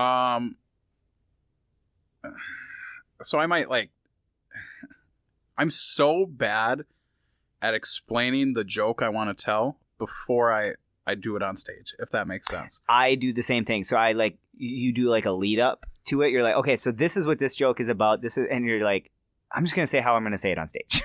Right. And so the main person I'll bounce jokes off of is my wife. And she doesn't find me funny at all, so that's also not a good one. My wife and my dog, neither of them laugh. But she'll tell me, like, she literally, I'll say the joke, and she'll be like, that one's good. And I'm like, oh, all right, cool. Or she'll be like, I don't like that. And I'm like, well, I'm still gonna tell it, though. Yeah. You haven't given me a positive reaction yet, so... Yeah, I mean, it's tough, like, because you'll tell people that you're pretty close with, and they'll either do that, or they'll say it's good when it's not good. Mm-hmm. So it's tough to get reads on people that you're close with, I feel. Right. And also, it depends. My buddy's wife definitely isn't into, like, darker humor or anything like that. So I told her the end of that Plan B bit I have, where I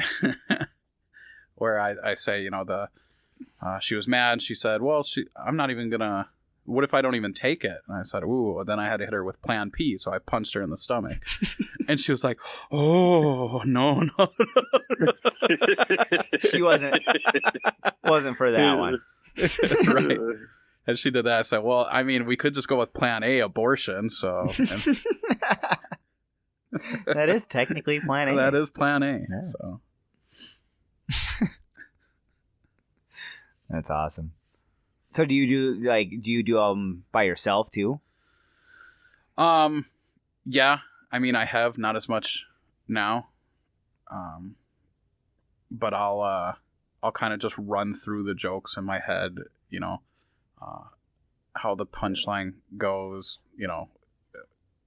What helps, I guess, when I actually do write it out, I don't remember what video I watched, but it was about writing comedy and ways to help with writing. And what it said is bold your punchlines. So then you can you write out your whole jokes, because obviously how you write and how you talk are going to be two different things. So I try and write it down how I would say it rather than how I would write it. And then I try and bold whenever there's a punchline. And then I try and do a punchline, like every sentence should have some sort of a punchline. Even if the punchline doesn't hit or people don't understand it, it's there. Mm-hmm. And then I can kind of gauge, like, oh, okay, I got 3 lines of dialogue and not a single punchline. That could be like 30 seconds of talking without anything going on. That's too much. Maybe I need a punchline in there. Yep. But actually sitting there and telling the jokes out loud, I do it every once in a while, like I said, for my dog, and she hates me. So. You don't get a single laugh. She doesn't ever get to see the finished product, though, so that's what I blame it on. Like, she gets to see, like, the works in progress, and she's very stern, like, no. So you just don't show her the videos? No, and that's what it is, you know. I haven't shown her the videos. I bet she would love the videos. Exactly. Just show her the videos of your stand-up. Please laugh.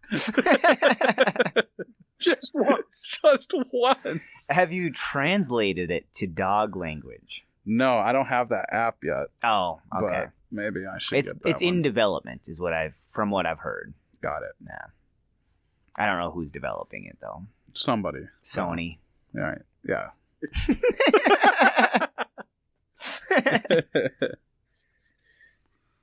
All right. Do you record your sets, and if so, does it help with future performances?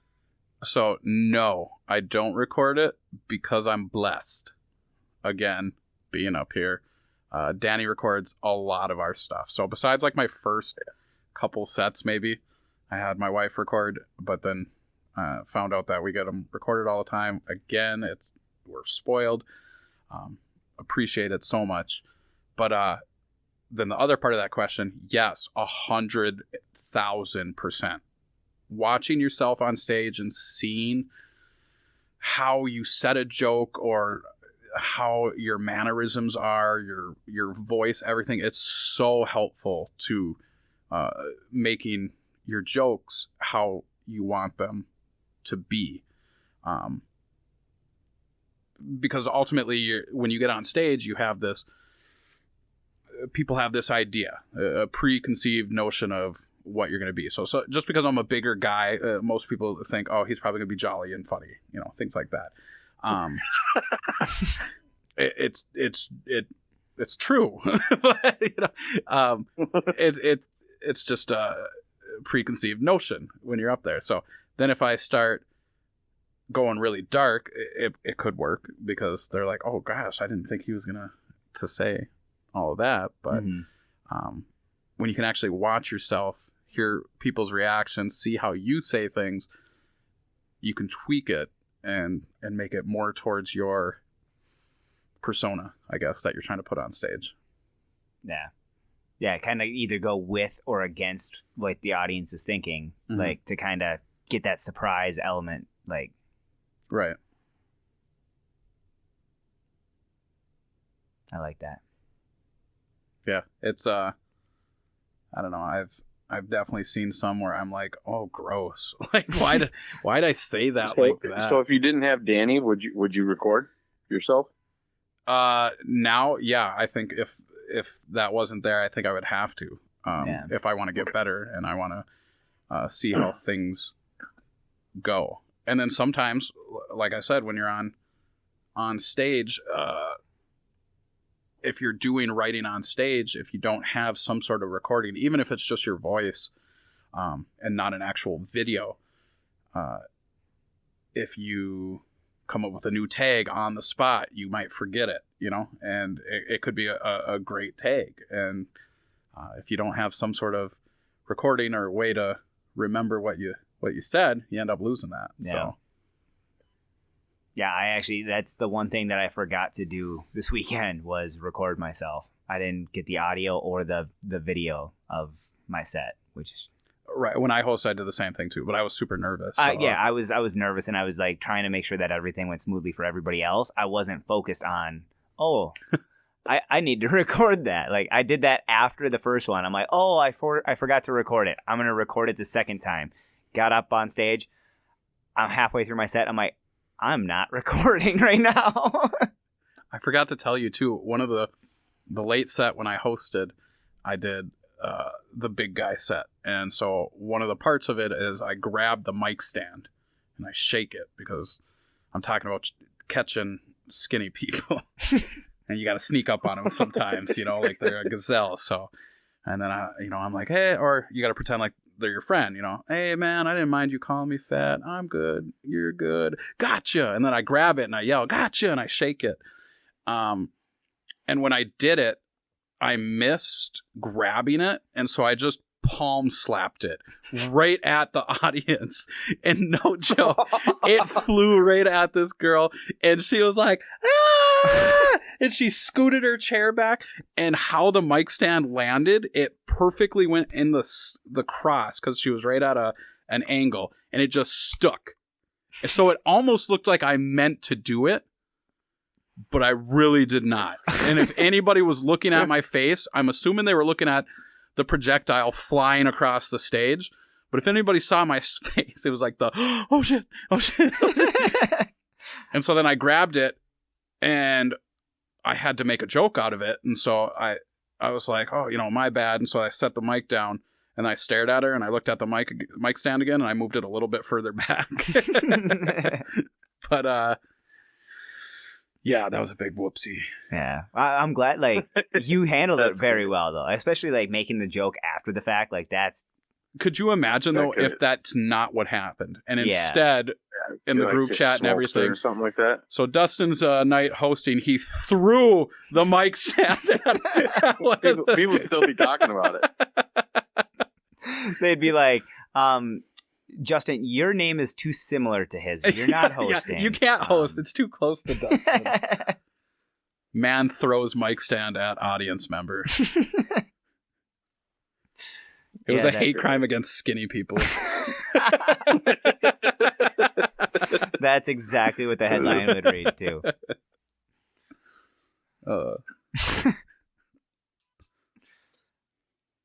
Okay, so I think we're done with the first half. I was just about to say, I think we are done with the first half.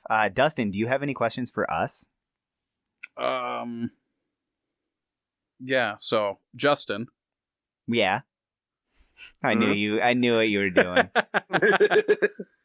Justin V. Ooh, that's that guy. How long have you been doing comedy?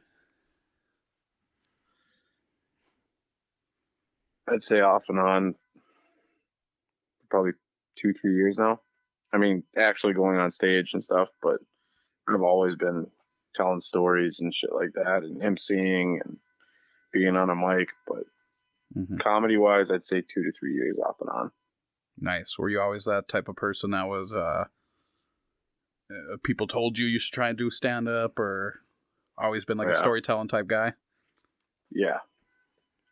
Nice. Yeah, I had high school teachers tell me that I needed to do something where I needed to tell stories or some kind of entertainment. Yeah, nothing with math or anything. They're like, yeah, this schoolwork is not working out for you, so you need to look into the entertainment. Have you thought about anything other than something with your brain? Because this is not working out real well. What made you guys decide to do the podcast? Like, start it originally? Me and Roddy, we used to MC at the bowling alley. It's what was called Moonlight. It was colored pins and all that, and we handed out money, and we kind of made a whole show out of it. And we had people come up to us all the time telling us that it was one of the greatest nights they've ever had. Or we had one group come up to us and go, we just got back from Vegas, and we had more fun tonight and laughed harder tonight than we did the entire time we were in Vegas and all the shows that we saw out there. So me and Roddy were just like, God, we should do something. And Roddy started doing comedy. I did a little bit. And we were thinking about doing a show, like shows together where he'd tell his jokes and I'd break it down and all that. And it never really went anywhere. We never did it. And then we wanted to start a business. We wanted to do something together. And then all of a sudden I was like, how about a podcast? We could do that. And we kept talking about it. And finally, we just pulled the trigger and bought the equipment and said, let's start this venture. And now you can talking about the podcast on your podcast. Yep, exactly. Yep. And how we got the name was the best part. Was Roddy goes, how about the stupidest podcast? And I go, I don't know, man. And he's like, think about it. He goes, if somebody wants to rip on us, they pretty much can't. I go, what do you mean? He goes, well, just think. If they think it's dumb, they'd be like, God, that was the stupidest thing I've ever listened. Thank you. Yeah. Thanks for that's what we were shooting for. Free advertising. Yeah. No, that's exactly like what I was thinking about. Like when we were coming up with a name, I wanted to do something like that. And it actually came from one of my jokes that I actually haven't said on stage, where I talk about how I say a lot of poop jokes. Like I want to like do some poop jokes and then like say, the reason I have so many poop jokes is because I want people to I want to always feel good as I come off stage. So people will be like, hey man, I don't know what to say, but I think your set tonight was pretty shitty. Oh, thanks, man. I put so much effort into those poop jokes. Like I really appreciate your I'm glad somebody noticed. Yeah, exactly. So I wanted to do something like that. And then I was thinking, I'm like, well, what if we just did that like with the name? I'm like, okay, it's the stupidest podcast. So that they can't say anything. And then if people are like taking us serious or whatever and trying to cancel or whatever, like whatever material we're talking about, we just be like, okay, well, what's the source? Where'd you hear that? The stupidest podcast. Oh, so you're going to take serious stuff from a thing called the stupidest podcast. Okay, get out of here. I mean, shoot, if somebody's going to cancel you, that must mean you've made it to a level that people feel it's important enough to cancel you. Yeah. Like, I don't think anybody tries to cancel the homeless guy on the street, you know, like. Yeah. I heard what you were saying about the Egyptians and the aliens and all that. And I don't like it. You're canceled. We beat the crazy guy in the corner, Roddy. We beat the crazy guy in the corner. I mean, that's why I've been in this whole time. It's the main goal. Yeah. And that goal has been achieved. I'm not trying to be funny. I'm not trying to make the world a better place and happier with my jokes. Oh, I'm just trying to beat that bum on the corner. I just need to be better than him. Yeah. I forgot to tell you guys, I was that bum on the corner. Let's see here. I don't know if I got much more for you guys. I'm excited for you to come up one of these days. Me too. So soon. I mean, I keep saying it, but soon, very soon. Mm-hmm. Hopefully, by the time this is out, I will already been up there. Ooh, there we go. I like hearing that. Is this future? Wait, so maybe you should congratulate yourself on a great set. So you can. Yeah. Did you not see that set last night? That set was Thursday? amazing. Oh my god! Thank you. Yeah. Thank you. How you literally stood up there tried. for 5 minutes straight without speaking was just. Yeah, and they loved it. They loved it. I can't wait for your 10-minute set. Gavin laughed his ass off. You can Yeah. hear him in the background. Dude, he wasn't even there and we heard his laugh. Right. Yeah, it was so. There was like a dying donkey, but I think it was Sydney. Yeah, that was it. She was there. She was there.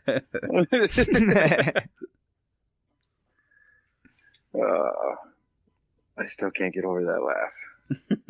Dude, there's some good laughs out there. I really enjoy, like, I don't like making fun of people's laughs. So I really hope that they don't ever think I'm ever making fun of their laugh because I love it.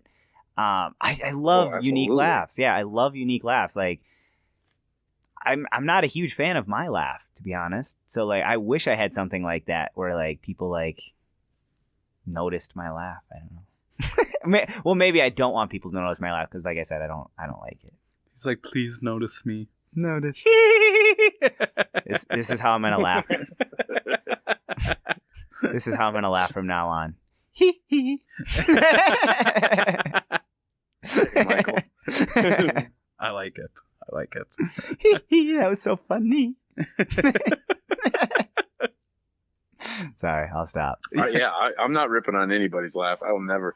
Especially, to be honest, I'd rather listen to those. Those are the ones that I like. Mm-hmm. They get other people laughing. Yeah, exactly. They can help a show actually. Mm-hmm. Yeah, absolutely. You have a ringer. We even talked about that when we were Gavin came to the show that we had in Kettle River, and we thought we had a cheat code because he helped us out. Mm-hmm. You know. I bet. But all right, you ready to get into the second half then? Yeah, I'm Sweet. down.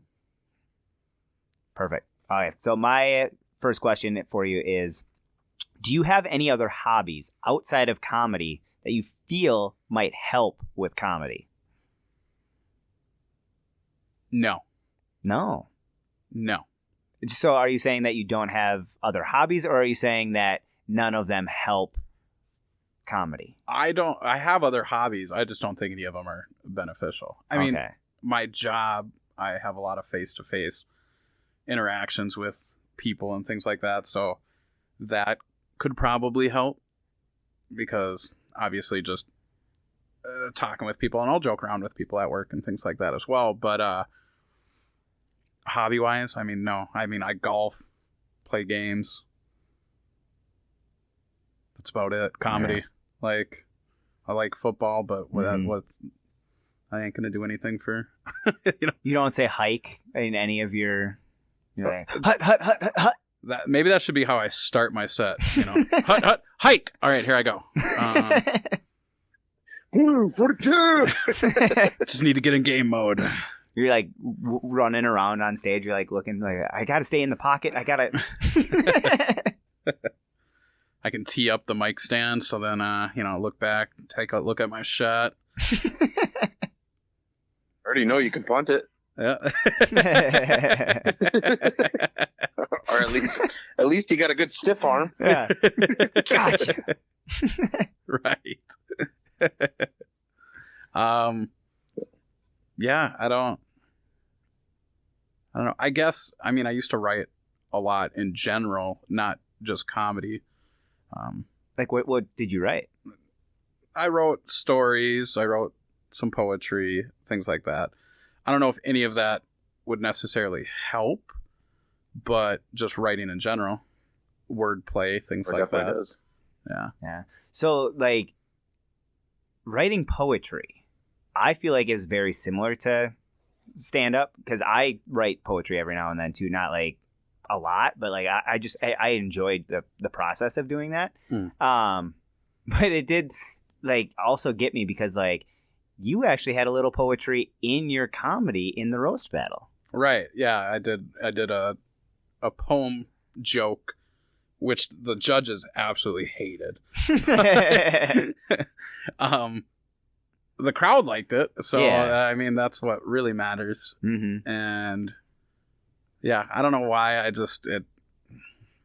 sounded funny, and I was like, well, maybe I've written stuff like this before. Mm-hmm. I definitely have a very Dr. Seuss vibe sometimes when I write. So okay, like just with your comedy, or like when you write when outside of when I write poetry or anything. Okay, like yeah, that. I gotcha. So that's why I was confused. I was like, I don't think of Dr. Seuss when I think of your. No, but yeah, that dung beetle bit did sound a little like Dr. Seuss. Yeah. 1 poo, 3 poo, red poo, blue poo.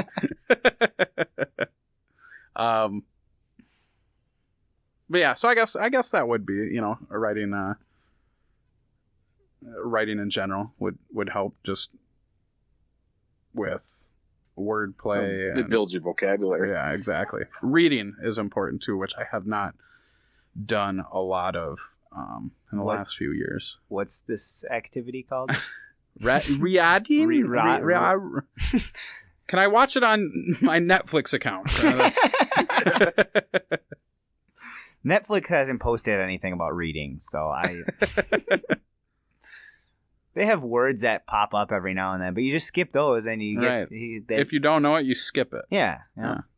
There's some hard words on there. Right. Long ones. Well, and I think we just have too many words in general. Yeah. So if we can just get rid of some of the English vocabulary, just go back to grunting. Hungry. I turn on the setting where it reads it to me. Right. Perfect.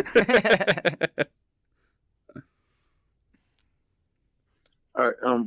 What is your favorite part of doing comedy, and what has been your biggest fear? My favorite part is 100% making people laugh. It just makes people feel good, and especially after the 2020 that we had, I think a lot more people have been wanting to laugh, and so that's always been a big part for me.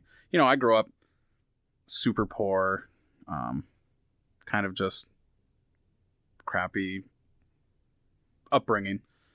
But one thing I always like to do is, make people laugh. And that made me feel good, making people laugh. Because it just felt like they're feeling better than they were. Now I'm feeling good. And it just felt good to do that. I guess my biggest fear with comedy, is that what that question's about? Biggest fear with comedy? Yeah. I guess I would say I just want, I guess it's hard to explain. I don't know where comedy's going to lead me, and I guess that's kind of scary. Am I only going to, have I already met my potential? Is this as far as I can go with comedy? Am I just going to be stuck in this spot for the next, if I do it for 5, 6, 7, 8, 9, 10 years, is this the most? Or I feel that's a lot of comedians' fear. Right. Or, which is equally as scary, could I be really good? Because if I could be really good and I had to push myself, I have to make a whole bunch of sacrifices I'm not ready to make. I got a pretty decent job. Mm-hmm. Where I do well for myself. I have a mortgage. I have a wife. I have a lot of responsibilities. Am I going to be able to take that step to try and make a career out of this instead? Mm-hmm. That's why when I have a lot of respect for Patrick, because that's what he's doing right now. He's given it the good old college try. He's invested in making this his career, and he's wonderful. Mm-hmm. And I think he absolutely can. I just don't know if I can take the same steps to go that route. So, I mean, that stuff kind of scares me. And that's legit too, because like there's a lot of risk in any business, really. If you're gonna take a risk out doing your passion,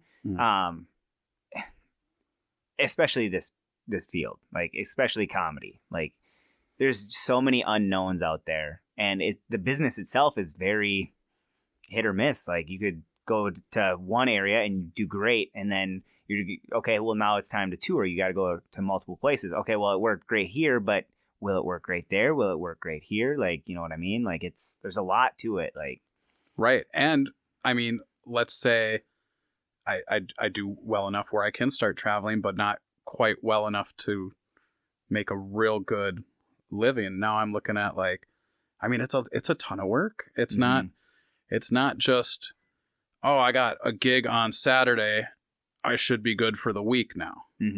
Yeah. No, you need multiple gigs a week, every week. You're traveling because obviously you can't just do every single gig in the same area. You got to move around because, just like you said, can't be using the same jokes. It's a lot. And when I think about that, I start freaking myself out. So I guess, that'd be pretty. You have kids too, right? No, just two dogs. One that doesn't laugh at any of my jokes. The other one does, though. The other one does, yes. Okay. We don't talk about her because she doesn't listen enough. But she's laughing at everything. Yeah. So now I don't know if it's funny or not. Yeah. So. Yeah, you got to have like a control. Like you got to throw on a TV show that's not supposed to be funny. You're not supposed to be laughing right now. Like this is a serious show right now. Like this is Breaking Bad. And then the other one's laughing though. So maybe she likes that. I don't know. The other one laughs at dramas. Yeah. Finds them hilarious. I definitely feel where you're coming from. Because, I mean, if I really wanted to make a career out of this as comedy, I have a daughter. You know? And that being said, I'm a single dad, so it's not exactly easy to give up the time that I actually do get with her, you know? Right. Right. That's one thing I don't have taking up any time is, you know, we don't have any kids, which is, I think we're both in agreement with keeping it that way. Yeah. Otherwise I can always hit her with Plan P, but Plan A's been working out pretty good for you though. It's been working out great. We can still do that here, so that's fine. But yeah, I couldn't even imagine, because that's got to be super difficult as well, to be away from, you know, your kids. And like I said, I think about all that stuff because, you know, I'm not getting any younger by any means. And you got to kind of look to the future and see what's going to happen. So do I have any idea? No, I'm just kind of also procrastinating again. So I just kind of go with the flow and we'll see what happens. Yeah. Enjoy the ride. That's all you can do is just enjoy the ride. Right. Yeah, I understand where you guys are saying. I'm a single guy without any kids. I can't make that sacrifice. I can't be taking these risks. Friday, we got to get you a girlfriend like Patrick's, though. Yeah, I'd be okay with that. Yeah, pay all your bills and. But now, I mean, Patrick's doing pretty good with the stuff. Yep, he is doing, and that's good. That's nice because, you know, I can learn from him as well with everything that he's doing, which is helpful. I like learning from other people, that I don't have to make the mistakes, you know. Yeah, and it's great that we're in that type of community where it is like, oh, I know how to do this, you know how to do this, I'll help you, you help me, and it benefits everybody rather than just the select people that they want to help. So. That's one thing I like. That's why I said you guys are really, the community you have up there for comedy is phenomenal, because down here, it feels like you guys are all family and you're there to help each other. Where down here, it just feels like. Well, I feel like it is expanding a little bit into the cities now, which is nice. Like, cause it's getting better. Yeah, getting better. Well, we have comic coming up like pretty frequently. Like some that don't come as often, but like it's still nice seeing different faces coming up from whether it be St. Cloud or the cities. It is growing, and I feel like in a positive way. Mm-hmm. Yeah, I mean, even down here though, the comedy feels like you're a gladiator. You're like, all right, get in the ring, see if you can stand. Are you not entertained? Are you not? Exactly. I mean, like Roddy, the first time Roddy did, they invited I didn't even do comedy. That they invited us to do pizza. You wouldn't get that down here. Mm-hmm. I haven't gotten it down here yet. Yeah. Well, we're still trying to contribute to that as well. So me and Sydney are currently in the works with opening up another comedy club, actually, in the area. So for shows and things like that. I think we talked to you about a show coming up, right? Yeah. Yep. Okay, yeah. I think so. That's the one in... actually, maybe... I don't know. We can talk about it, though. Yeah. But yeah, and the goal with it, too, is one, bring more comedy to the area, because, I mean, it's growing. Yep.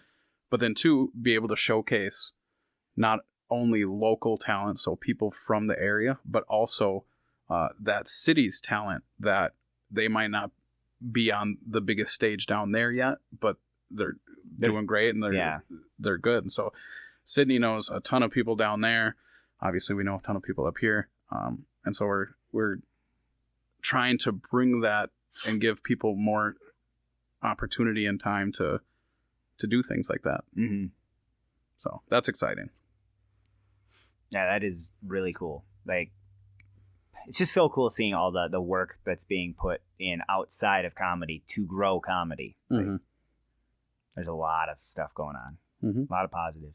Yeah, it's good. It's good because, I mean, you can hear some of the old timers, I guess you could call them, comics in our area, that when they talk about the scene was so much smaller, and they're amazed by the growth, and it's inspiring some of them who have kind of maybe were on their way to like, maybe I'm just going to stop doing comedy, and started inspiring them into producing shows, trying to get on shows. Do you want to say names? Do you want to say names on who these old timers are? Well, let's see here. I think Sam Schwartz is one. He's been doing it for a while. Now I think there was even a point when he was thinking about quitting, maybe. But now he's starting to produce shows. Chad Gallo, he's another one who was not coming around a lot, but now is doing a whole bunch more and really enjoying it. And we're talking about doing a show. Chad and Sam and I are all talking about doing a show in January. Nice. So I literally plugged them. That's a perfect... You're welcome. Not even paid for that advertisement. Yeah, it's so cool seeing the spark in people's eyes, especially like when new shows come up like that. Like even you just saying like you and Sydney are talking about doing this, like I have so much excitement just hearing that.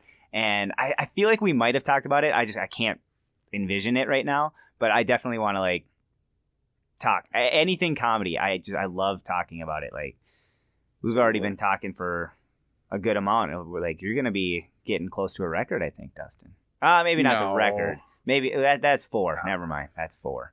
Yeah, we're a ways away from the record. Yeah, but you're doing good though. Yeah, I was gonna say I'm trying to go for the record of least amount of time talking. I think nobody was shooting for that record. So then we're ending now. This is the end of the show. This was great. Goodbye. Still want to get the podcast up there. Yes, I think it'd be fun to do a live show. What I wanted to do whenever you guys finally wanted me to be on, if you ever did, I wasn't sure, but then you did, so now we're here. I would have liked to try and travel, actually, but... Oh, like come down to... Yeah. Okay. Yeah, to see if you were up for that, but right now is not a good time for that, so I just got a lot of stuff going on. Vandy, you stay there. We'll be there in about 2.5 hours. We'll make this the longest one. We'll just do it the whole ride down. You guys call me in the car and we can continue this.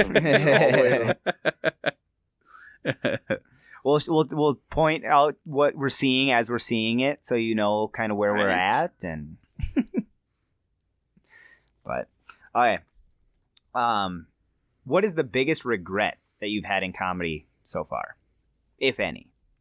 I guess I don't know if it's in comedy, but probably before. I wish I would have started sooner. Okay, yeah, that's yeah. I mean, it's common answer. Yeah. The thing is even though I wish I would have, maybe I wouldn't even be doing it. You know, maybe I would have done it a couple of times, because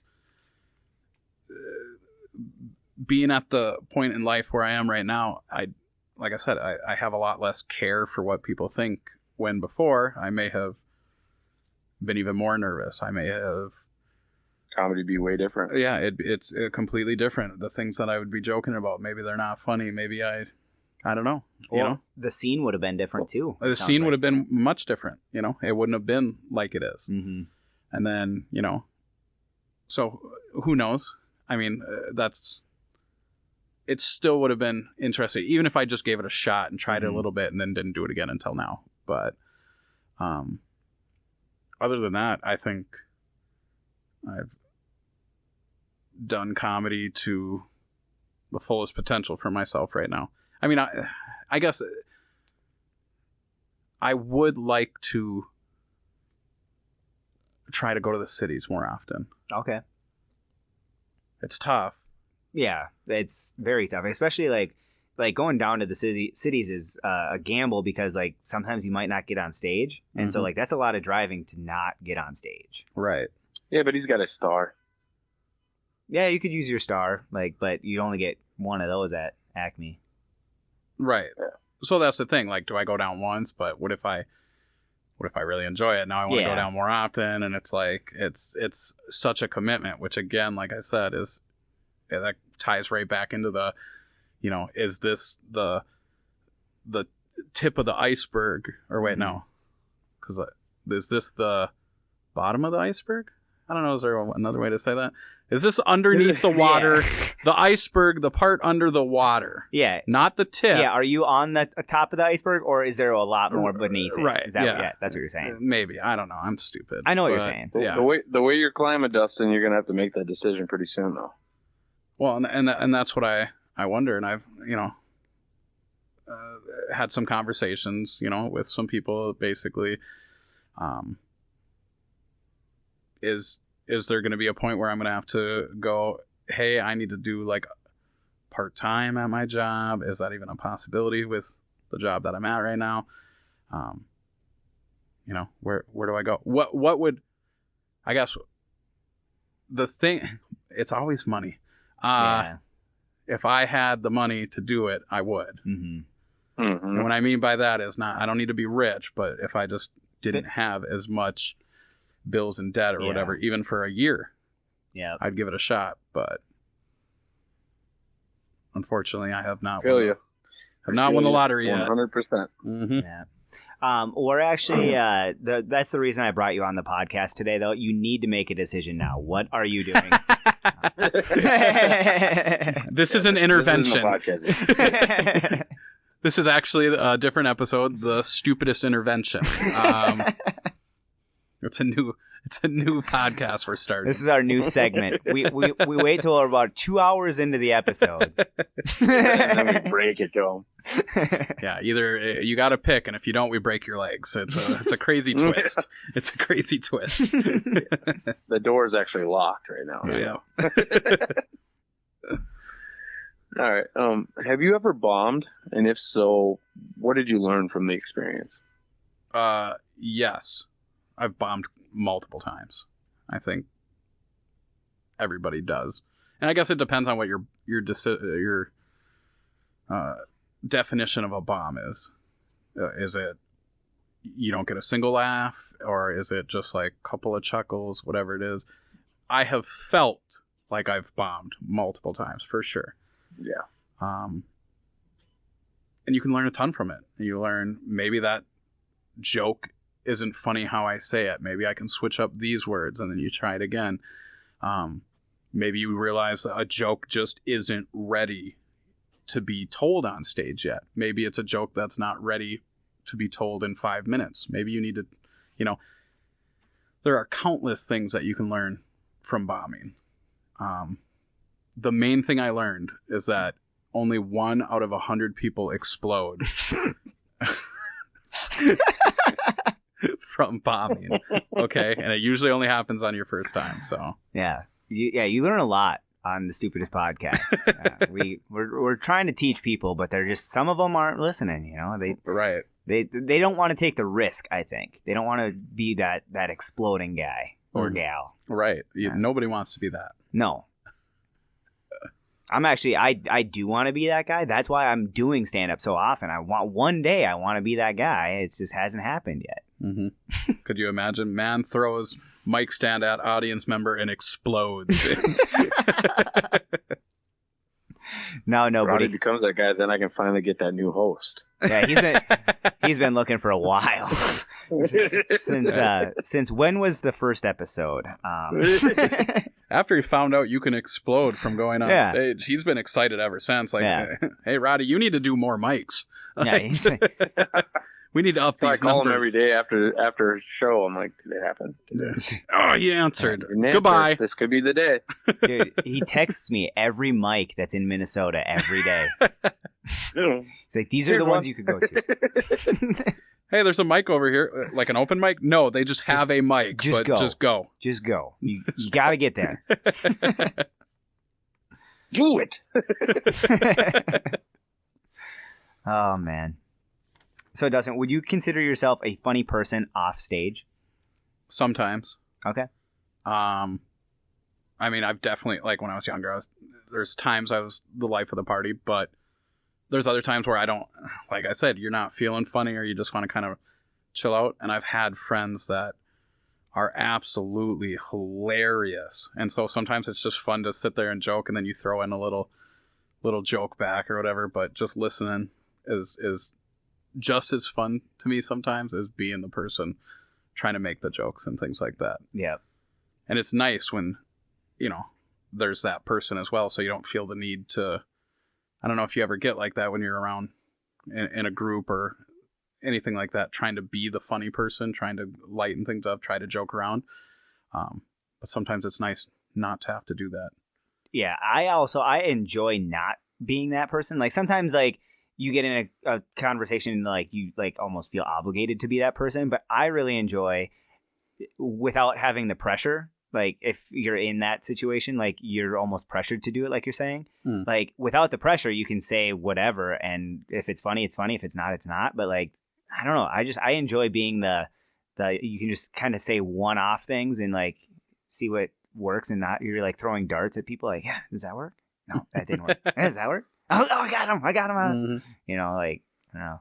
I enjoy the non-pressured, which is weird because comedy is the pressure because you're the only one on stage that. Right. Okay, I don't want to be the funny person, so I'm going to let him be the funny person, but he's sitting down. Shit. Bring up one of your friends. All right, talk and do stuff, and then I'll comment on the stuff you're saying. Yeah, that's exactly what we talked about earlier today. That we were gonna try doing that, but yeah, I don't know. I didn't think it was gonna. Well, if we've learned anything from comedy, it's much more difficult than just going up and being funny. Yeah, Roddy, maybe that's why it works when we go out. Because I'm always the guy that likes the attention. Yeah? Yeah, you're the one that, gets everybody going, and then I'm the one that kind of, just comes in every now and then. Throws in the one-liners every once in a while. Yeah. See, we're learning. Right. We're learning.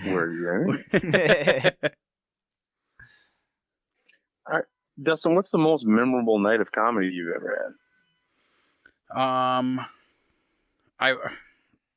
To be honest, it was probably either the first time I went up, which is a pretty standard. That's one that just kind of sticks in your head. Otherwise, there was one that I had a set and I just killed every single joke. I got an applause break. two, I think one in the middle of it.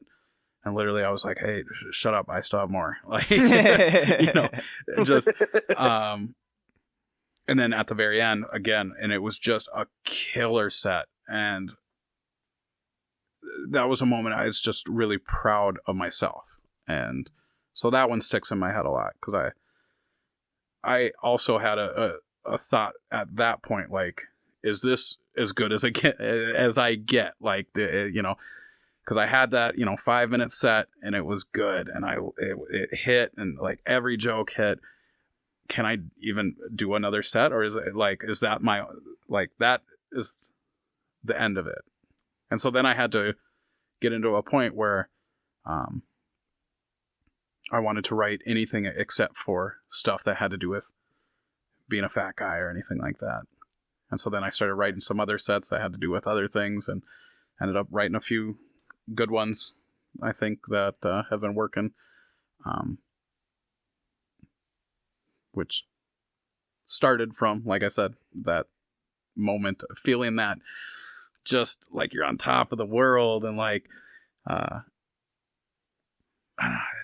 don't know, you can't recreate that feeling. When you just have that killer set and it just does well. Oh yeah, there's nothing like it. Mm-hmm. Like, I know exactly what you're saying. Like, it's obviously you can learn from those experiences too, because obviously you want to try to recreate it. Mm-hmm. But yeah, like, and like what you were saying, like just coming up with like that material and like going at like that different direction, like you've got some killer stuff, dude. Like outside of the bigger stuff, like that stuff's good too. But like, it's just cool to see, like you're saying, like the development into like a different side of you. Like I want to know everything about a comedian, like as they're developing, and I think you're doing an amazing job doing that, like progressing like each aspect of your life, which is cool. Thank you. I appreciate that. Mm-hmm. Yeah, so I guess that would be the 2 times, yeah. And both of those times, nice. The first time up there was exhilarating, even though you black out, but just knowing, and then the crowd is clapping, I got laughs, and then, like I said, that set was probably the best 5-minute set I've ever had. Yeah. So besides those two, everything else has just kind of sucked. Yeah, everything else has just been terrible. But no, it's addicting. Yeah, right. They've all been good, and now you have your good sets. But I don't know, the first time and that one time for me has really been something that you're always striving for. Right. Mm-hmm. So now, even when I have a good set, and this is annoying to think this way, but I'm sure other comedians feel this way too. So now, even when I have a good set, I'll watch it, and then I'll be like, I could have done that better. Oh, that wasn't as good as I wanted. Oh, I didn't get a laugh there. And it's just like over critiquing almost. Right. Yeah. Right. Instead of just being like, that was a good set, shut up. Mm-hmm. Yeah. But yeah, overthinking can get you sometimes too. Well, either way though, like you could like think that you had a bomb set, and then you re-listen to the tape and like maybe you had some pretty good laughs in there. Maybe it wasn't as sporadic, like it wasn't like throughout the whole set, but like you still had a good part of your set, but you blocked that out because of the quote unquote bomb that you thought of in the beginning or at the end or wherever you thought you had it. Like I've had that where I'm like, oh, that was a bomb set. Like I don't even want to watch that tape. And then all of a sudden I had like probably a good minute in there where it was actually decent. And I'm like, oh, okay. I mean, I'll take that, I guess. But like, well, and that's a little bit more on a previous question that was asked, but about going up on, is it important to go on, a bunch of mics and being on stage and things like that. Another part of that is when you're on there, being able to still power through your material, I guess you could say, when you're not getting the laughs that you normally get. Mm-hmm. So sometimes if it's a smaller open mic, people aren't paying attention, people are talking, and still trying to get through the stuff that you've done before that may have even done super well, and all of a sudden nobody's paying attention, and you still have to like remember your cues, where you're at, and things like that. Because I have noticed when that happens, I struggle a little bit more. Mm-hmm. Remember where I'm at in my set, or not saying the jokes as well as I would, not doing the right maybe facial expressions or act outs or anything like that. So yeah, I've actually had a set before where I did some of my jokes where I felt the most confident in, because I'm like, I don't know how it's gonna go tonight. Like, I didn't really like prepare that week. Like, I didn't have a lot of extra time outside. I either had like a tournament, there's stuff going on, and so I wasn't able to like get my 5-minute set. So I just kind of did some of my older stuff, and I did my set, and it didn't go well. Like, I don't think it was. I think it must have been the way I said it, or how I delivered it, or like something was off, you know. And then I had a couple comedians say like, okay, well, at least you like, it's just new stuff, like whatever. And I'm like, it wasn't new stuff. That's my best stuff. That was stuff that did well before. Oh yeah, I bet that hurt. That hits you right. Yeah. So you're just like, yep, thanks. But you're right. All of that was brand new. Yeah. That's what I ended up. I was like, yeah, at least I got that. Like, I'll just... Yeah, at least I got that. But I mean, you'll have those sets though. It's gonna happen. Right, and that goes to the thing that not everybody finds everything funny. There's no just one universal funny.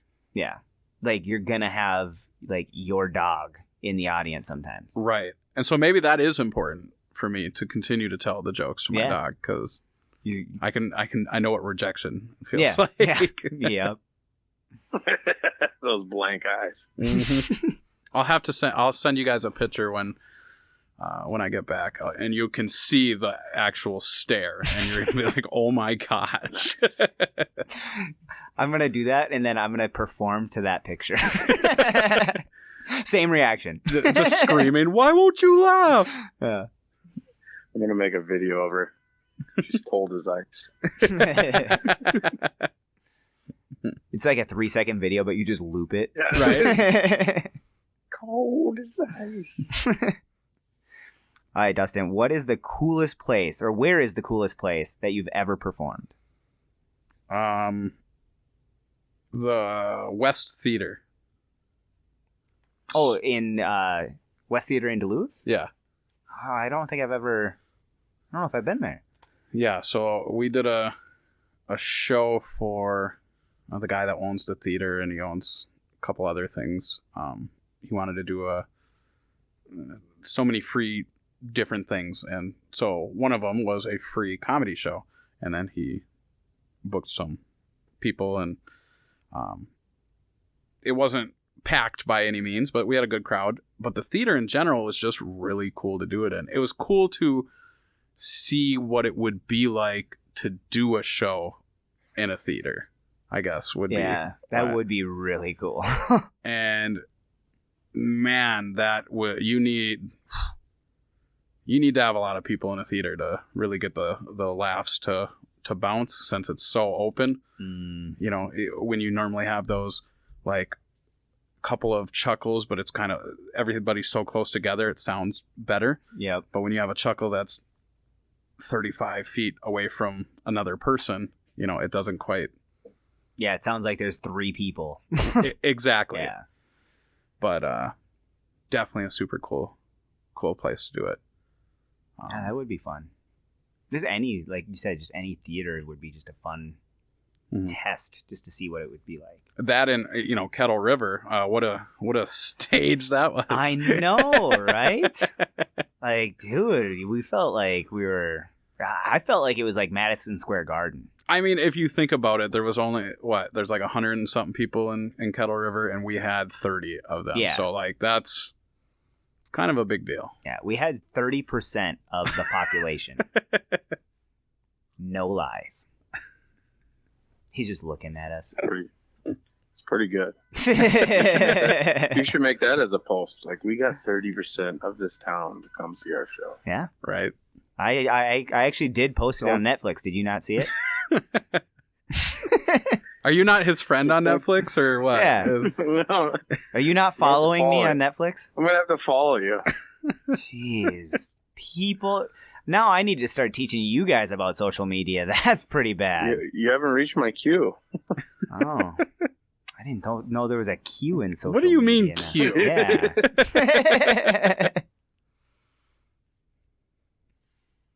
All right, where would you do a special if you were given the opportunity to host a special? I don't know.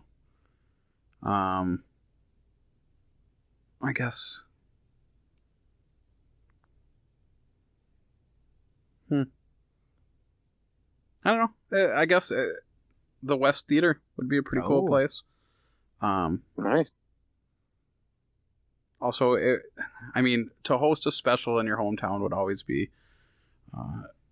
a relatively cool thing. But at the same time, I don't know, some of the famous clubs out there, even down, Acme, doing something down there would be great just because of the people that have been there before.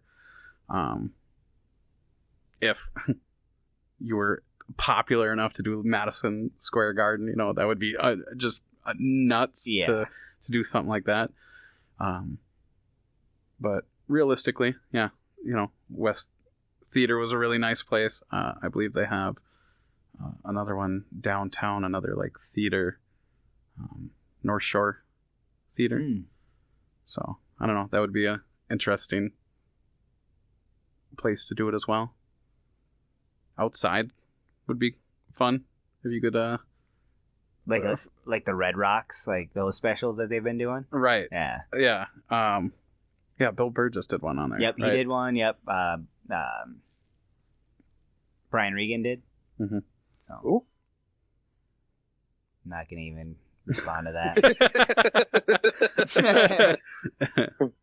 I was like, did he not? I was waiting. I was just waiting for the name so I could put the hoop in there. No, I'm not gonna respond to him.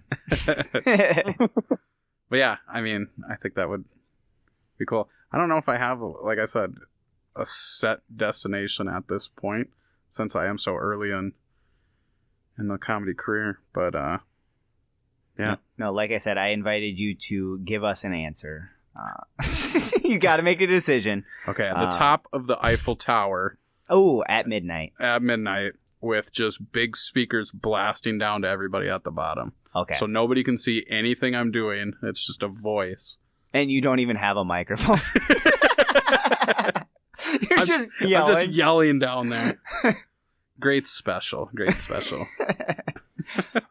There's one person's cell phone camera. That's the camera from down below. And it's not even like a special. They're just like, I think he's going to jump. It's just mostly commentary of everybody on the street. He keeps yelling about him being fat, and he just threw a mic stand. I don't... I think they're just waiting for the mic stand throw. I heard something about a dung beetle. Yeah.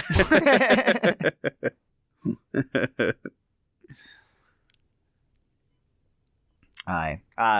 What do you normally wear on stage? And would you like to change? If so, what would you like to wear? I am terrible at fashion. I am not a fashion guru by any means. Well, you're talking to the two right guys. Right now. Yeah. I'm wearing a not great. Yeah, I look like I just came out of the prison yard. Like, yeah, orange is the new black. Exactly. I don't know. I just like jeans and a button up. I used to like wearing a hat, but then I saw a lot of things saying not to wear a hat because how the lighting comes down, you can't see your eyes and your facial expressions sometimes. So I stopped wearing a hat.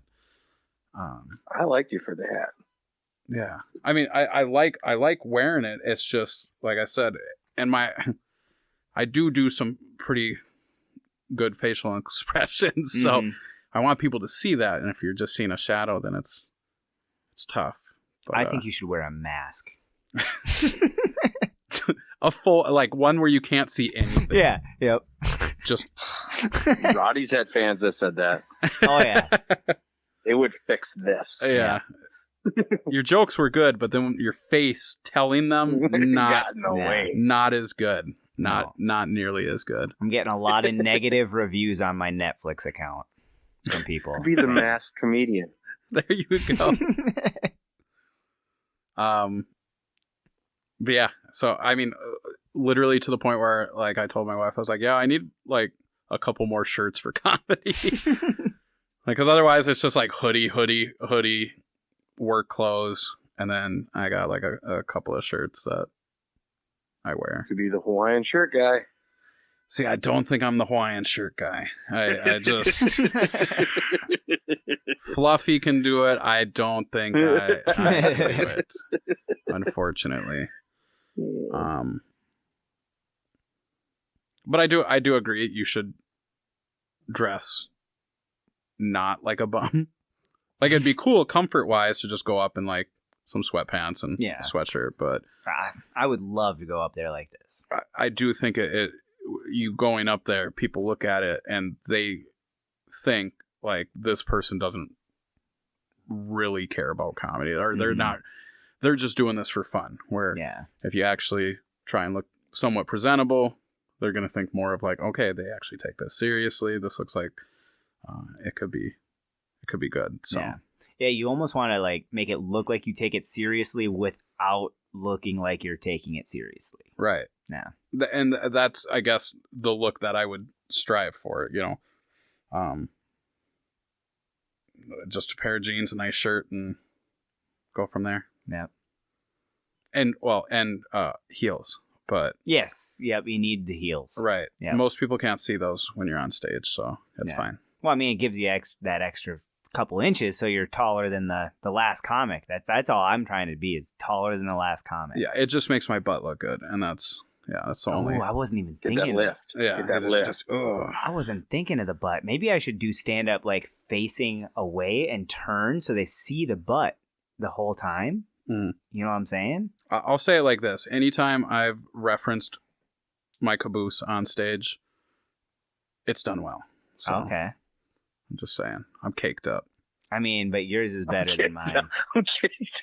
Told you, every time it works. Every time. I'm caked up. Caked up. I got what is that other one? I got an assassin booty, not because it kills, but I got double the ass. Assassin. Assassin.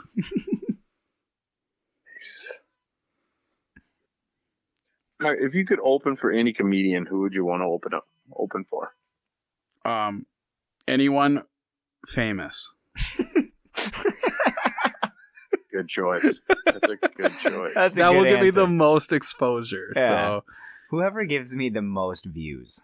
Right. Now, if we're talking about opening up for somebody, because then, just like all comedy shows, typically you get some time to chat with them and maybe even learn something from them. I mean, it's going to go back to some of those famous comedians that I was talking about. Robin Williams, another one. I always really enjoyed Robin Williams.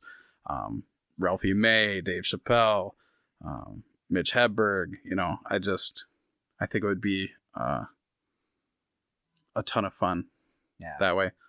I think I heard from one of the last ones, I think Joe or something was talking about Bert Kreischer and Tom Segura, things like that. I don't think I could party with those guys. I'm too old. You know, it would be difficult for me to keep up with those guys. So I don't know. I would just look at it as a way to maybe learn a little bit more and talk to some people, you know, you looked up to. So yeah, and all the people that you mentioned, like the people that got to experience a night with them, I can only imagine how that went, you know. Like, nobody's gonna have that experience again. Like, they can't for a lot of those people. All right. Yeah, some of them with Bert, I mean, they got robbed in Russia. Oh, I didn't know that.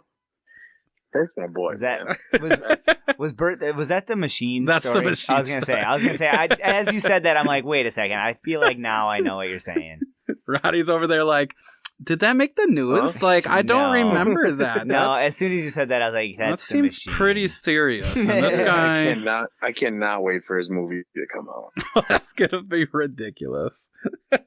Oh, dude, it's gonna be so good. I already commented on every one. I'm like, dude, I cannot wait to watch this 500 times. Yeah, that is his boy. That's his number one right there. Mm-hmm. Well, sweet. I think we've gotten to that part of the night. What of the night is that? The dedication time. So we have gotten through all the comedy questions. Actually, before we get to the dedication, I do want to take a second. Dustin, is there anything we didn't ask you that you might want to talk about? No. Okay. No, we didn't get the name of the dog. Oh, yeah. Did we?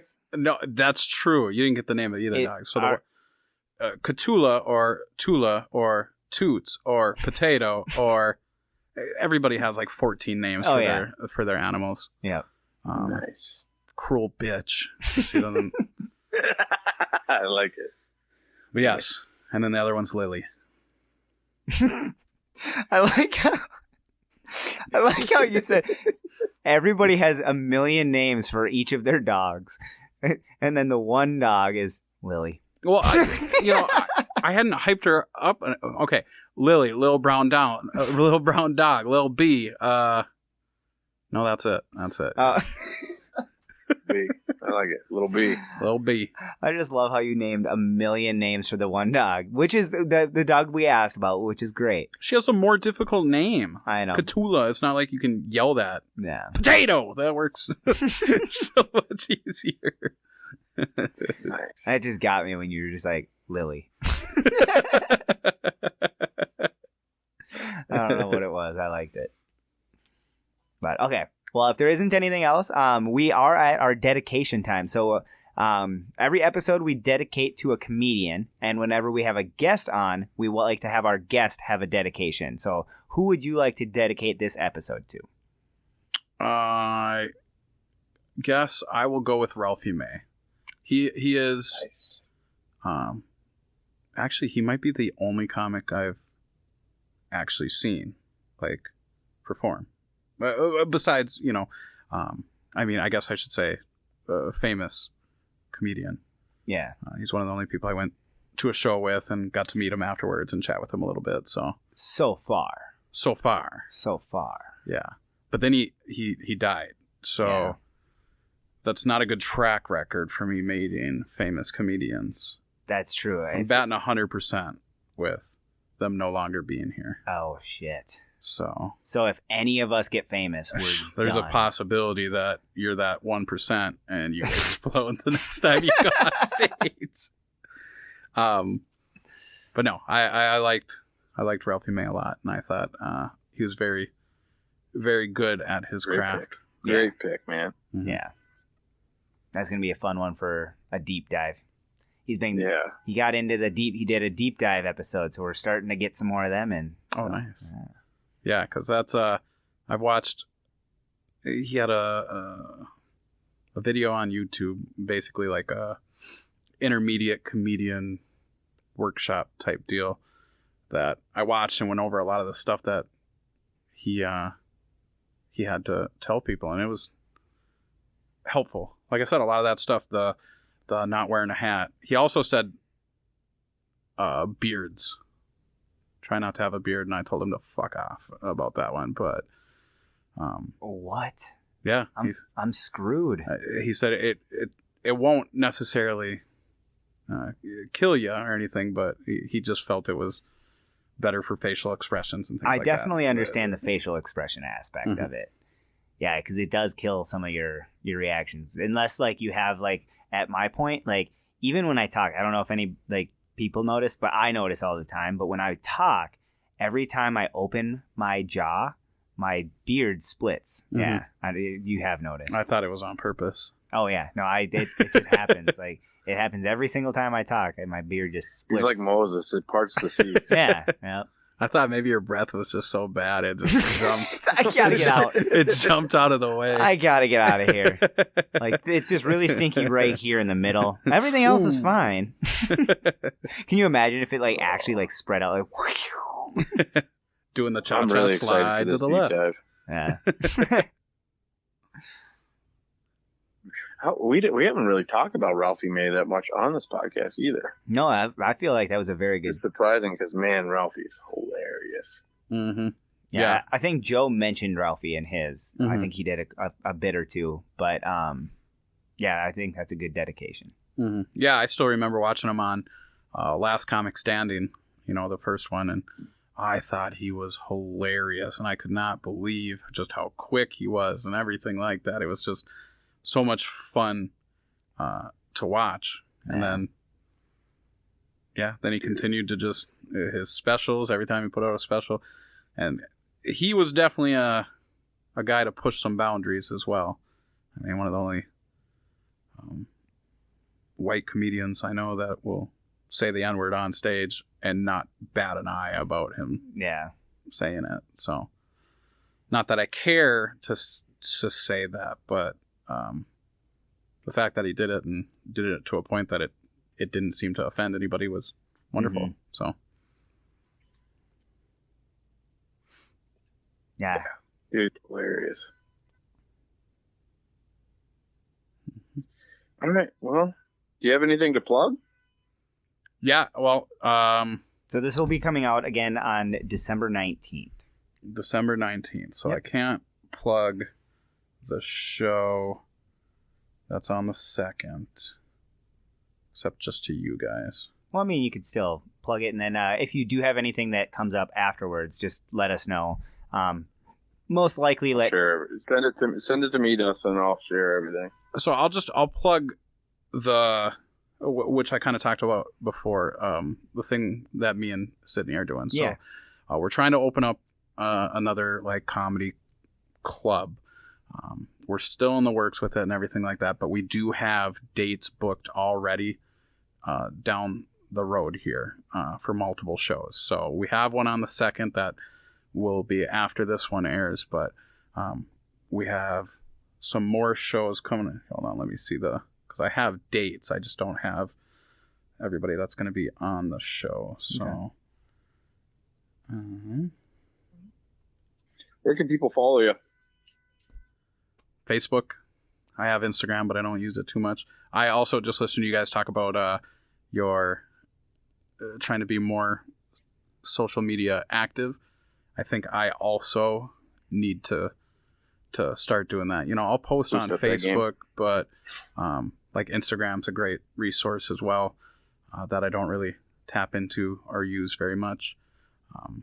I've thought about opening up a page dedicated to just comedy stuff, but at the same time, I have more people on my own personal page right now, so I'm not going to reach as large of an audience. So most of your shows you post on Facebook, though? Yep.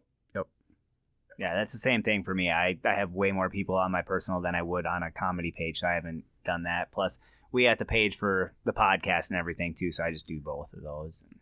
So, yeah, the shows we got, and all of these are going to be at the Gopher Hole. So, it's in West Duluth. It's a place that we're going to try and form into a comedy club. So, we got a show on January 6th. We got one January 27th. And we got one February 10th. And so with all these shows, too, we're going to have local talent on the show as well as some cities comics. So we want to get a good array of different comedy styles, different comics, give it a way to have a platform for people to showcase their skills and abilities, and then just to bring more comedy to the Twin Ports area. Mm-hmm.